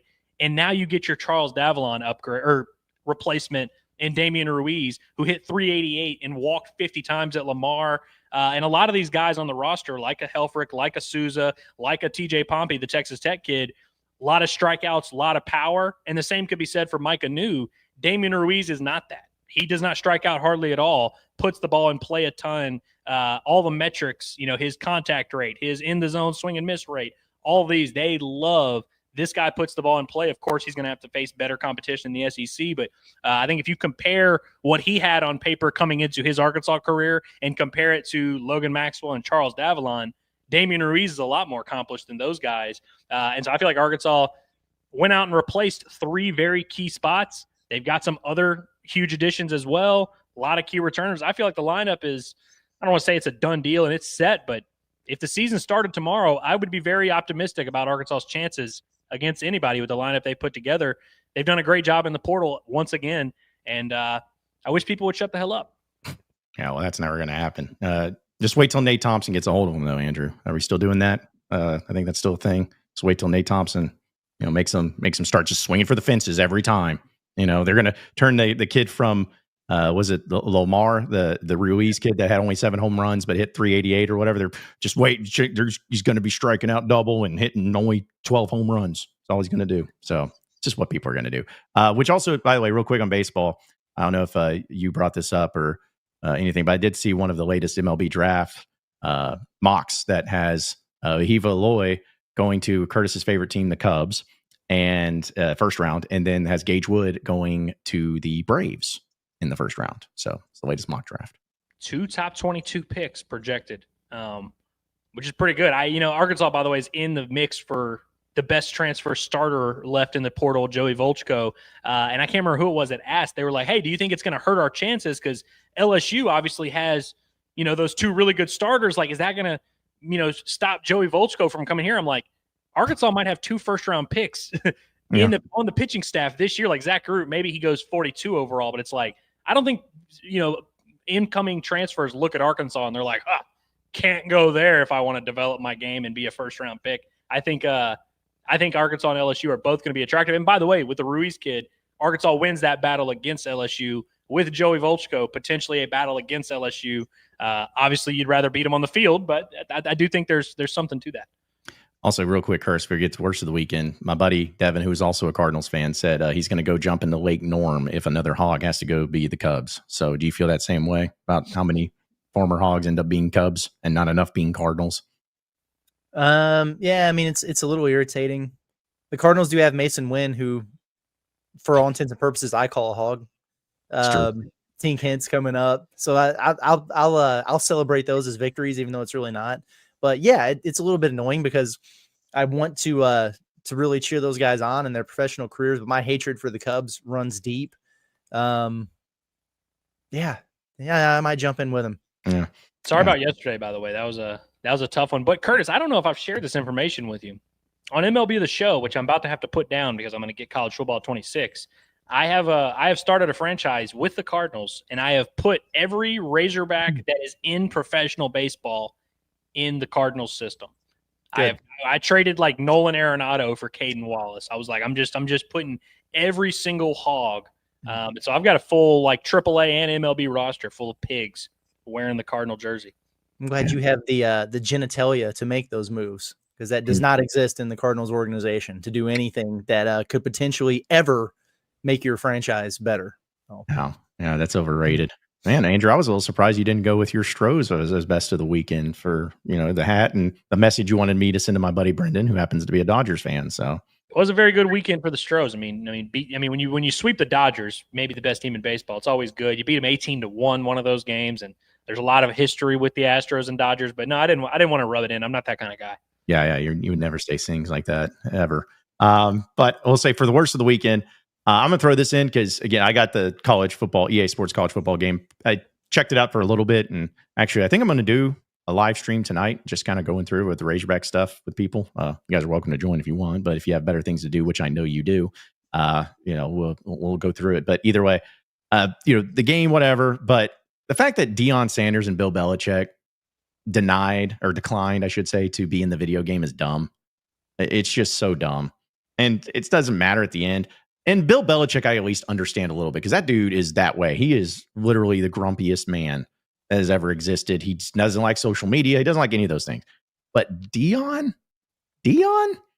Coach Prime, I figured this would be something that he would be all about and be all about it. But instead, the coaches for Colorado and UNC is a guy named for Colorado is a guy named Kirkpatrick. And the guy for North Carolina is named Hector Luna. And just to let you know, not that there's anything wrong with that, both these coaches are different races from the actual coaches of the said school. So just to throw it out there. But anyways, I just don't understand. If I was a player, if I was a coach, I'd 100% be in the game. It's cool. It's branding. People get, even if you look like crap like Lane Kiffin did, it's fine. It's still fun. You can do good. So I still understand why anybody would say no to that, but also Deion Sanders. You would have known this if you ever listened to me. I've been telling you for months that Bill Belichick he was going to be the one coach that was not in the game because he's never been in the game. He's never, even with Madden, it was always, they wouldn't even give him a name. It was just any coach. Just any coach was who you got for them. Deion, I don't know why he's doing it. I don't know what his reasoning was, especially with how the game, glazed up his boys last year. They had Colorado as like 97 overall on the game last year. They have him as A+ of all of coaches. A+. I'm like, for what? How? What in the world? Dude, if I were running that game and he didn't want to be in the game, I would disrespect those boys bad. Yeah. Also, too, real quick, another worst. The fact that ESPN, I think it's more funny than awful, but the ESPN, they had to delay the MLB All-Star announcements because cornhole was going on their broadcast. So never change, ESPN. Never change, man. Hey, by the way, should they obviously the All-Star weekend is this weekend, right? Like the Thursday, Friday, Saturday, or whatever it is. Should they just every year do it on 4th of July instead? I think that would be way cooler and way better. I do. Yeah. I like that. Yeah. Home run derby on July 4th and then the All-Star game on the 5th. No matter the days that it lands on, I'm with that. Yeah, that would be the thing is just, as we've talked about, my favorite holidays. I love July 4th. Love it. But man, the fact that it was on a Friday this year is just the best because there's something about those holidays when it's consistently on a day of the week instead of a date. That's what I've said about Halloween. Halloween needs to be like the final Saturday of October instead of October 31st. Because there's nothing worse than as a kid, like having to go on a Sunday and you got school the next day, or something like that. Like that doesn't matter, but still. Let me ask you a question. Why can we not make the calendar just stay the same every year? Like, why do we do the rotating? Like, what? Like, who is that for? Is there a reason? Obviously, the Mayans came up with this. Like, why can we not just be like, hey, January 1st, Monday, we just go from there and it just stays the same? because I don't know if it's scientific. I don't know. I just think it's with the Earth rotation and everything. There's some inconsistencies. That's why we have a leap year. Is it's like, the timing of it, everything. It's like it's a 24-hour day, but sometimes the rotation is a little bit different and all of that. And I mean, I don't know. I think it's just universal, and people got used to it. They're like, and lazy. They're like, we're not changing this. We're letting our ancestors control us. We're letting the sun control us. Let's not do that. Yeah, yeah, that's the worst. It's the worst. Anyway, Curtis, what was your worst of the weekend? Well, hell, since it's on my mind, the St. Louis Cardinals, they're the most Switzerland-ass professional franchise I've ever seen. They refuse to go all in on being great. They just won't. They won't do it. Just won't do it. Doesn't matter how many butts are in seats consecutively, year in and year out. They will not go all in, and they won't go all out either. They won't tank. They won't sell off for assets. They just absolutely refuse to do it. They've got a lame duck general manager. They've already hired his replacement, but they're not letting him make any of the decisions. And it's a joke. And they talk about, we're not gonna make a bunch of moves here. We really want to see what we have with our young guys and everything like that. And you say that, and then you put arguably the two worst starting pitchers in Major League Baseball over the last decade in Miles Mikolas and Eric Fetty, who are completely useless. Useless. Congratulations on having a one mediocre season in Japan, and then coming over here and getting your shit rocked every time you come out on the mound. They suck. And the fact that the Cardinals, who somehow miraculously, despite that, are in second place in their division, or they were at least, that you go into a big weekend series where you're on national television at Wrigley against the Cubs, and you put both of those dudes out there on the mound knowing exactly what was going to happen. It's malpractice. It's absolutely ridiculous. You put one competent pitcher out there all weekend, and you won the game. Congratulations. They left Miles Mikolas in there to give up 6 home runs. It's unbelievable. They have 8 home runs in that game. It's a Chicago Cubs franchise record. It's the most the Cardinals have ever given up. And they didn't even let Eric Fetty do that. They let him get 4 outs. They realized you could see the piss dribbling down his leg. And they just took him out in the second inning and burned the rest of their arms. It's a joke. They're a horribly run organization. So real quick, Curtis, because again, I'm not a baseball guy. And, as I told you, my buddy Devin's a Cardinal fan. He basically feels the same way you do. But I've always felt like anytime something historical happens in baseball, and it's something to where it's like, this hasn't happened in like a half a century or something like that, I know it's legitimate because of how many games are in a season and how many times it can happen. And, because sometimes in baseball, it'll be like, this hasn't happened since 2021. I'm like, that's not very long ago. But if you think about the amount of games that have gone through, it is. So when you have something that's that historical, like that's crazy. I think, what was it, tied for the most home runs by a single pitcher since 1900. And it's like the first time since 1958 with old Scruffy McGee or whoever was pitching back then. So I was just like, wow, he's quite the sacrificial lamb in that perspective. Dude, Arkansas baseball would chase Miles Mikolas out of a game so quick. It's unbelievable, man. I cannot believe that Bill DeWitt and John Mozeliak, even Ali Marmol, he's the manager. He puts the lineups together, but he's kind of at the mercy of what they tell him to do. I just can't believe that they can sleep at night putting those dudes out there, and then wondering why fans just refuse to support this. It's an absolute joke. It's a travesty, really. A once proud franchise, and now it's one of the laughing stocks of baseball. It's a joke.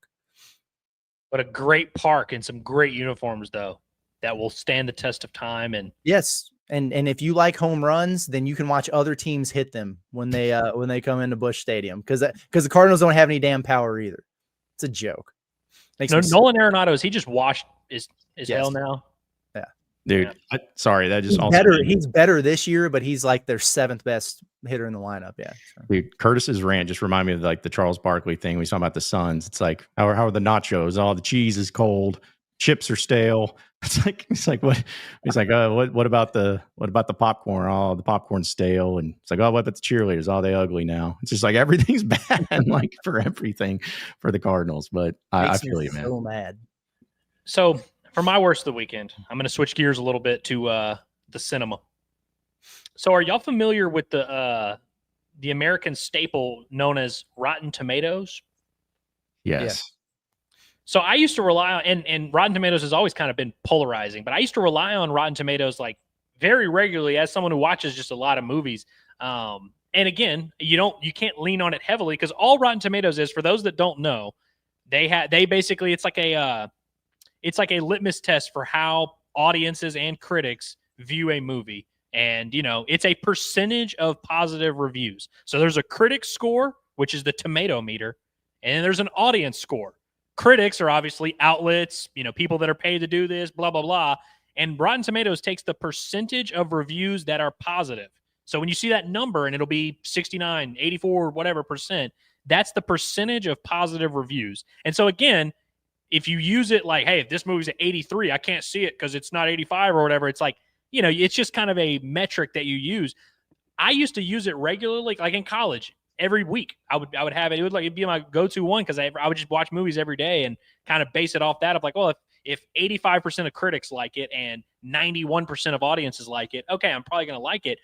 We have now reached a point in society where Rotten Tomatoes is a useless metric because there's this thing it's this phenomenon that has happened called review bombing, where and it really, by the way, John, it started with The Last Jedi actually, but it's really been happening now where like like for example, Superman is about to come out, and so let's say the director says something stupid, people will review bomb Superman where they'll have 100 people make 100 fake accounts and give it a negative, so then the audience score will be like 22% or whatever, and you're like, oh wow, how did that happen?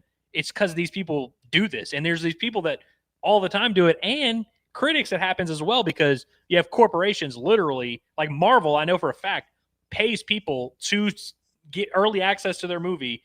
They show it to them at a screening, and they are like kind of heavily influenced to give it a positive review. And so a lot of times you'll see things that the critic score and audience score is very different. But Jurassic World has officially brought an end to Rotten Tomatoes in my personal relationship. I can't keep doing it. The Jurassic World movie, which again, dinosaurs, it might not be your thing, whatever. If you don't like Jurassic Park, you didn't like any, you thought, Jeff Goldblum was an idiot and you didn't like the original ones, fair. But Jurassic movies have been a part of society for 30 years now. 51% critic score on Rotten Tomatoes. And if you read some of the reviews, the critics are talking about this movie like they're like, I just can't believe money was put forth for this. This is a disgrace. It's set cinema back or whatever. I had a great time.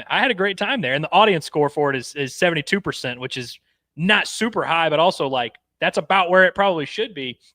And everyone I've talked to that's seen the movies like, yeah, no, that was great. I loved it. And but if you go online, there's like this weird narrative out there that it's like this offensive movie that did something crazy.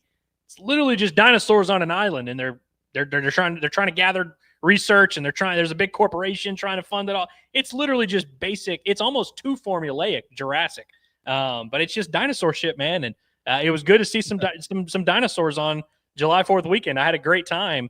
And and this is why the internet is a bad place to be, because we have an overload of information. Like I went to Jurassic World and I had a great time and I just enjoyed myself. But when I checked the internet, I got upset because everyone's all mad and talking about how it is. And it's like, if I just didn't have that information, I would be a happier human being. And so today, July 7th, I'm officially ending my relationship with Rotten Tomatoes, an institution that was once great. Well, I can tell you this as far as like I've Rotten Tomatoes after the Star Wars nonsense of Last Jedi, I was off of that. But listen, growing up, and Curtis, again, sorry, Andrew, but it's like since me and Curtis are close to the same age, I'm telling you right now, there was not, as a kid, when first time I ever watched Jurassic Park, was one of the most insane things as a kid. I remember like crying almost when I first saw that dinosaur, and you hear the John Williams music and just like the story and plot. I loved it. My brother was obsessed with dinosaurs as a kid, so like we loved it. It's time to retire the thing for at least a little bit, man. Like there's too many, it's like, oh man, it happened again. We're going to have to go back. It's like, just let it die and, move on, do something different, or maybe do some of the dinosaur stuff. But, it's just, the first one was the one of the greatest movies of all time. Second one was really solid, but ever since then, it's just kind of been, But that's fine though. That you enjoyed, Andrew. I'm not, because I haven't seen it. I can't judge, but I'm just saying, my excitement and intrigue in it is just not very high. Okay, see, John has now proven my point. They got to John. They got to John clearly, and that's fine. John, who has not seen the movie, is advocating for them to stop making the movies. Y'all don't know how much money Jurassic World made this weekend at the box office. $318 million. It is on track for at least $900 million, probably going to crack $1 billion by the end of it. And the one before that made $1 billion. So it's like this idea that like people don't like this and people are over it. 1 billion people go and watch these movies all the time, and we all have a great time doing it. But people are out that don't go see the movies are bitching about it, like, oh, why are they doing this? The Jurassic, there's too many dinosaurs. Just let us watch our dinosaur movies, okay? There's a lot of us. My theater was packed. They were packed on Saturday. They're packed on Sunday. Just let us have our fun, okay? Just let us have our fun. We like the dinos. Well, and the last thing I'll say about it is that's fine. It's just, and again, it's going to make money, and that's great. It's just when you have so many, I feel the same way about the Fast and Furious things. Like, how do we go from where it was just racing cars in the streets of Los Angeles to suddenly like they're going to outer space with the FBI to like solve a world crisis? Like, who asked for this? But it makes money, and so as long as it makes money, it's going to be there. But either way, the real issue, though, and I'm not going to rant anymore. I'm really done. But the real issue is that we just cannot, like, as a society, it's a safer bet to just do the same thing and rehash it a little bit, because you kind of just know, again, there's an audience, that people are going to see it, it's going to make money, than it is to like try something completely new, try and get it off the ground, build it. It's just easier to reheat the nachos a little bit. That is fair. That's fair. Well, don't worry, folks. I know that because we'll get to some of your chats before we end the show. We're going a little long today, but that's okay because we're having fun. But I will say, though, that if we've been talking nothing but sports nonstop today, so it's time to get into some fun summer topics, as we always enjoy and love having. And that's presented by our friends, of course, over at Freedom Boat Club of Arkansas. Summer's finally here, and I know a lot of you enjoyed the 4th of July and going out there on the lake. A lot of people had FOMO. Maybe you're one of those people that had FOMO because you're like, man, I really wish I was out on the lake, but I don't have a boat. Well, let Freedom Boat Club of Arkansas take care of you. It's where they give you access to boats without the commitment, and they're going to take care of the boat. They set it up. You just make an appointment. You go out there, you get on the boat, you have a great time, you come back, and that's it. You throw the keys at them, and you're like, hey, I'm done. I'm ready to go home and do it again next weekend. Freedom Boat Club is going to get you going with that. They have 3 locations in Arkansas, whether it's Greer's Ferry Lake, Lake Hamilton down there in Hot Springs, or a day on the river in Little Rock. Freedom Boat Club of Arkansas will help make your summer in the natural state the best one yet. So check out their website at freedomboatclubar.com, freedomboatclubar.com, to learn more about the benefits of joining the club today. All right, so getting into a little bit of our fun summer topics. This one, I may condense a little bit because, man, we could kind of get weird with it, but I just thought it was fun to do a Mount Rushmore deal, but not in the way of what people think. So I asked, who is on the Mount Rushmore of non-All-American Razorbacks? And the reason I did that is because it's pretty easy to say, but Darren McFadden, Corliss Williamson. But with the 3 major sports, at least, who would come to mind as ones that were not All-Americans, but were right there and would be on your Mount Rushmore of the 3 major sports? I'll go ahead and give one for me is Ryan Mallett. I feel like he was not an All-American. So yeah. I feel like that's a safe one. Was Joe Johnson an All-American? Bobby Portis was not. I think Bobby Portis is on the Mount Rushmore of this for sure. Yeah. Was Joe Johnson an All-American or no? He was a freshman All-American, which we'll count it. We've got our basketball guy. Portis works. Yeah. I like Collins. I had to do so much research into this to try to figure out who's All-Americans and who's not. But yeah. Which, by the way, also real quick, basketball, shocking how little of All-Americans Razorback basketball has in their history. Shocking. Well, there's only 10 people on the team. You know what I mean? Right. Yeah. Like, that's not a lot of players. I'll give you a baseball one. Blaine Knight. Blaine Knight was an All-American, though. Was he? No, he wasn't. He wasn't even All SEC. According to the official Razorback website, he was an All-American. Oh, dude, they got to stop accepting the Phil Steele magazine All-Americans, because he literally wasn't even first or second team All SEC. Was Isaiah Campbell an All-American? No, he was not. So all right, well then he's the answer then. Okay. Yeah, he'll be my baseball nominee because he had like a 2.2 ERA or something like that and was 12-1. So Mallett, Portis, Isaiah Campbell, Alex Collins. You say Alex Collins, right? No, that's the one I was going to bring up. Was it be Alex Collins? There's got to be another like big one that we're forgetting. I'm going to pull it back up here to make sure I get the baseball ones. Because, again, it's kind of weird. Again, but basketball has almost none, and baseball has a weird thing. But, yeah, Blaine Knight was an All-American according to the NCBWA, so the National something Baseball Writers Association. Yeah. So they did rank him out there. Yeah, but basketball, like you had, like Oliver Miller wasn't on the basket, as wasn't an All-American in basketball. So you could throw him into the mix. The original triplets were all All-Americans. Day and Lee Mayberry were All-Americans. Scotty and Corliss were All-Americans. So that's why I think like Portis is an obvious one. You could throw maybe Ronnie Brewer in there as far as being somebody that was a great All-American or non-All-American. Yeah. But yeah, baseball is actually tougher because they actually do have a lot of ones that they give the All-American nod to. In that There's one, some website that has like 75 guys on their All-American team. I'm like, brother, this is too many awards to give out. Yeah. I got for baseball, I put up Dallas Keuchel was not an All-American. Drew Smiley was not an All-American. Mm-hmm. Logan Forsythe was not an All-American. So, yeah, it's crazy. Keuchel really just wasn't that great at Arkansas. No. Like his numbers are fine. Like he was fine, but like we definitely didn't realize what he was. Yeah. Yeah, I don't know. I'm good. I mean, I think Campbell is a good option there, but I think there'd have to be another football one. Yeah. Well, same thing with like someone put out like Mason Jones, because he was a great college. He wasn't an All-American. Oh, damn. Not according to the Razorback basketball website. That's what I was trying to go off of, because I'm like, if anybody's going to get it right, hopefully, it's our guy Kaywood over there putting together the records. So, so like me got to put out there and think. But yeah, again, it's just crazy. The All-American stuff still blows my mind of just how there was not any of them, for not as many as you would think for Razorback basketball. So, final answer. Mace was honorable mention. Okay. So yeah. Final answer for our Mount Rushmore of All-Americans: Ryan Mallett, Alex Collins, Bobby Portis, Big Zay. I'm fine with it. Okay, there we go. We got that.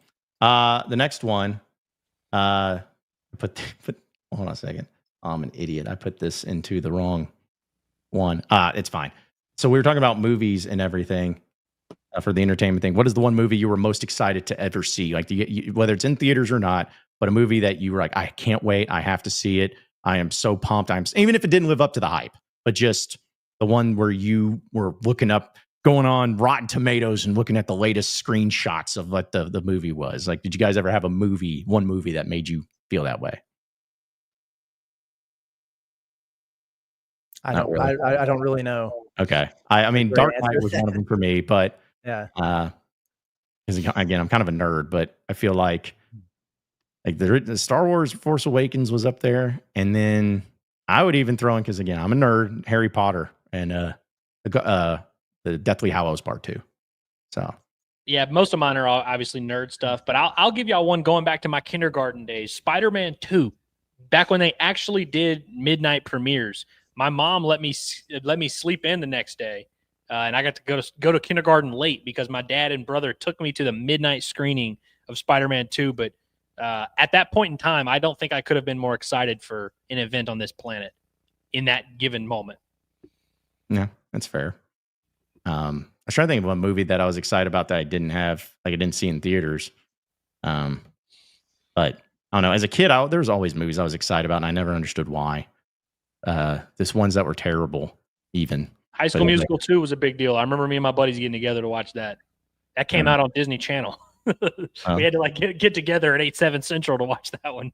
Do you guys remember that terrible movie, The Butterfly Effect? Oh, yes. That came out when I was in high school. And I remember I was so pumped for that to go and see it in theaters because we snuck in because we couldn't see rated R movies. But I look back on I was just excited because I was sitting next to a hot girl. And she had zero interest in me. In fact, I remember she was really pissed off that the guy that she wanted to sit next to her didn't, and it was me. So that was a pretty rough go of it. But either way, yeah, that movie sucked. I hated that movie. And it wasn't just because the hot chick didn't want to be there with me. It's not very good. No, it's not very good.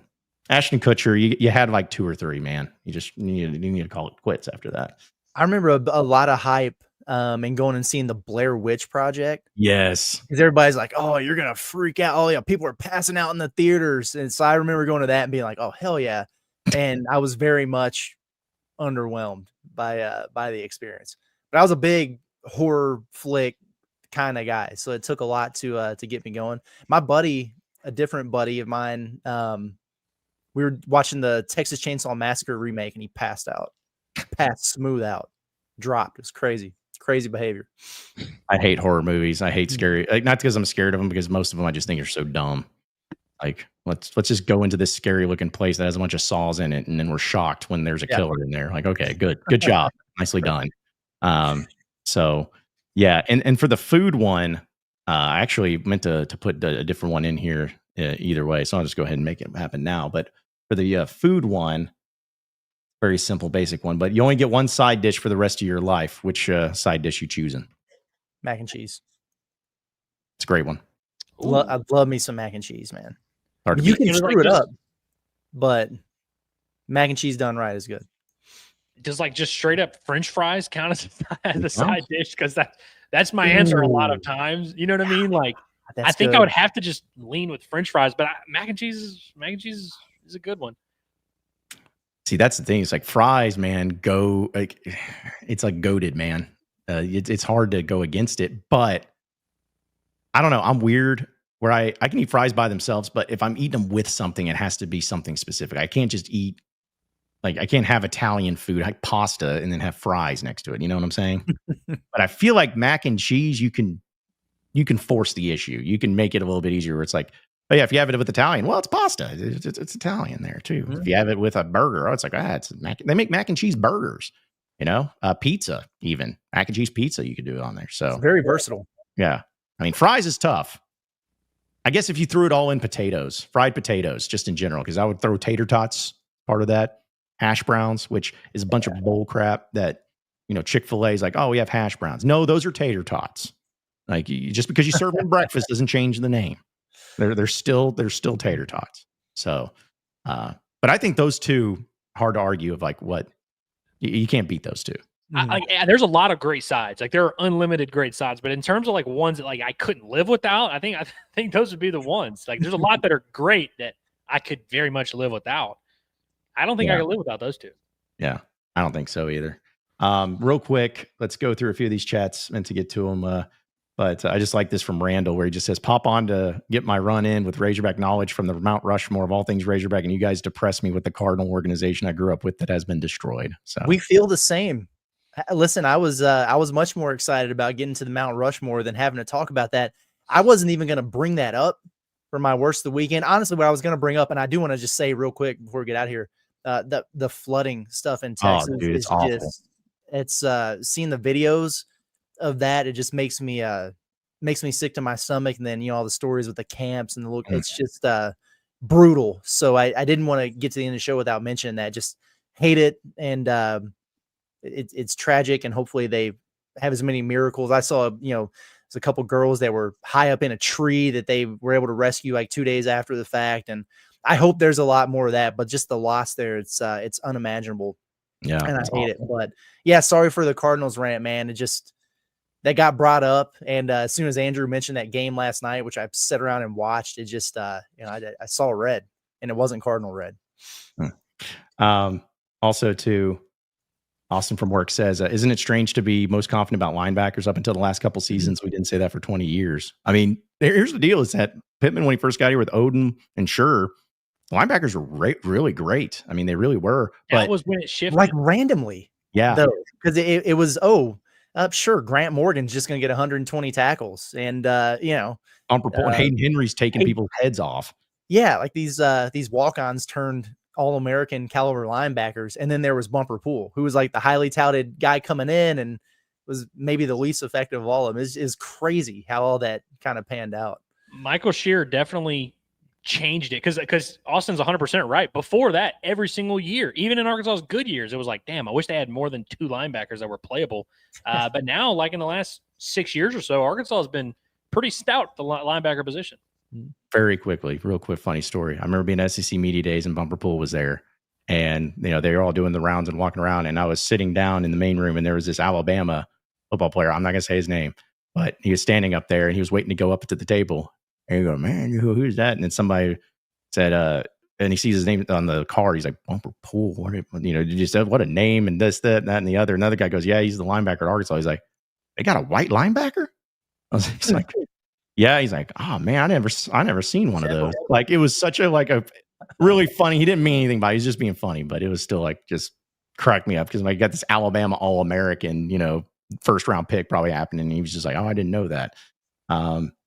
Let's see. I just want to bring this up because I saw my name at first. It said, John, I had a dream last night that you walked by me and I was like, hey, it's me. I'm the guy that comments sometimes on your YouTube videos, and you knew exactly who I was. Anyways, just wanted to say. What a bizarre dream. Yeah. Why can't it be like hot chicks that say this to me? No offense to you, BH501119, but it's thank you. If I'm in your dreams and you're watching too much of my content, I'm just going to be honest. Like if I'm popping into your dreams, like, just dream of something better and more fun.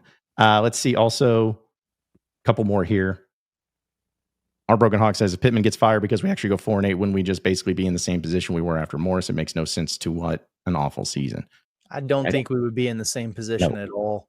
No. I mean, Morris won 4 games in 2 years. They were 4-20. So 4-8, I know that's not great, but it's a different situation. But also, literally the year after Arkansas fired Chad Morris, they had a competitive football team that won 3 SEC games. And the next year they went 9-4. So it's like, again, as bad as that was, and firing a coach is not ideal, that's actually a case for why you would fire Pittman, because you can quickly, especially in this day and age of college football, can field a competitive football team. So if Arkansas went 4-8 and fired Pittman, I don't think it would disqualify them from bringing in a good coach, getting a good portal class, having a competitive football team in the first 2 years. And last one before we get out of here, Sweet Arkansas Gal says, thank you, Andrew, for posting the Cape Cod League. It was cool watching Cam join in. Hubby said his mind was on fishing and his girlfriend, not baseball. Wax why he didn't make the All-America team. Yeah, I think that's why she's saying that's why he didn't make Team USA. It's because he was too worried about missing out on fishing to focus in and lock in. And maybe he just didn't want to go to Japan, honestly. But shout out to those boys, by the way. Helfrich, Gibbler, and Gackle are in Japan representing the Hog today. Ain't that something? And shout out to Cam. He's doing some good stuff. He's now teammates with Cahillo and Colin Fisher with the Bourne Braves. So we are big Bourne Braves fans this summer. There you go. Well, guys, any final thoughts before we roll out of here for the day? Yeah, I mean, my only thing, just to reiterate one more time, just, T's and P's, obviously, to the victims over there with that flooding in Texas. I can't get over just how devastating all that is. And so I just want to make sure that we called a little bit of attention to that. And hopefully, any remaining rescue efforts can go well. And I remember, I guess it was, a year or 2 years ago now, however long it's been, when there was all those hurricanes and all the terrible flooding there within the mountains in North Carolina and everything. And they're still not recovered from that over there. And it just seems like one, natural disaster like this after another. And it's just, it's really sad to see. So thoughts with all those people who are going through it. And, maybe we can find, different ways to help the cause, support the cause or whatever. But whenever I find something that looks good, it's definitely something I want to pitch into, because I just hate it, man. John, you have to say something, because I can't go straight into the Sam Pittman after that. Yes, and I'm glad Curtis said that, but I can't follow that up directly with Sam Pittman. So say something to give me a little bumper. Okay. Yes, I can do that. Well, before I do that, I will reiterate and kind of piggyback on what Curtis said, because, there's natural disasters are awful no matter what, but, and I'm not downplaying any natural disaster, but, tornadoes come and go pretty quickly, when it happens, and the effects is just about cleaning up. Same thing with hurricanes and all that, but flooding, man, it happens fast, and it's not just something that just goes away in a couple minutes. Like, it's there and it's there to stay, and it's devastating. Like, there's nothing you can do to stop it and everything. So yeah, it's awful. So definitely thoughts and prayers. And I know some of our listening audience is probably in that area and maybe impacted by it. So hopefully you're safe, and hopefully they can limit the damage as much as possible. But on a lighter note, as a nice little transition for you, Andrew, we'll say that I feel bad for the Aiden Laros. Do you guys know who Aiden Laros is? No. You shouldn't. He's the punter for Kentucky. And on the EA Sports College Football 26 game, they gave him a 0 rating on toughness. They have toughness rating, and they gave him a 0. And I'm like, I just want to know what goes into that. Like, what is it? The decision? You think you should have like a minimum of like 50 if you're, not make 0, like be 50 if you're just a punter. And you're not, but 0. Like, what? Why is it him? Because he's the only punter that has 0 toughness. Like, what was it that they saw in his game? Like, this guy has nothing going for him. Just really tough. Like when you go into prison and your first day, you just gotta go punch the biggest guy right in the face. He might have to go start a fight in the locker room and let EA Sports know about it. He's second team all SEC. That's what's crazy. Feel bad for him. So yeah, get tough, buddy. Hopefully when the new update comes around, you'll have a couple of personal fouls in you. End up getting some love there. But that was the only thought I had. So you go ahead, Andrew. Well, that was a good show, John. I appreciate you guys believing in the Hog and talking about the Hog, and we're gonna make y'all proud now. Go Hogs. There you go. Appreciate each and every one of you listening in and watching in Inside Arkansas Live. Be sure to subscribe to us here at Inside Arkansas on our YouTube page. You can follow us on social media at Inside Arkansas, and we're going to keep it going through whatever it is, Inside Arkansas Live. You can also check out all the audio version of the podcast when you have Pod at the Palace and the Bombastic podcast, keeping you up to date on all the things going on there with Razorback basketball and baseball, and we'll keep it going from there. So, for Andrew Ellis, as well as Curtis Wilkerson, I'm John Neighbors. Same sports show, same sports channel tomorrow at noon. Have a great rest of your day, everybody. We'll see you then.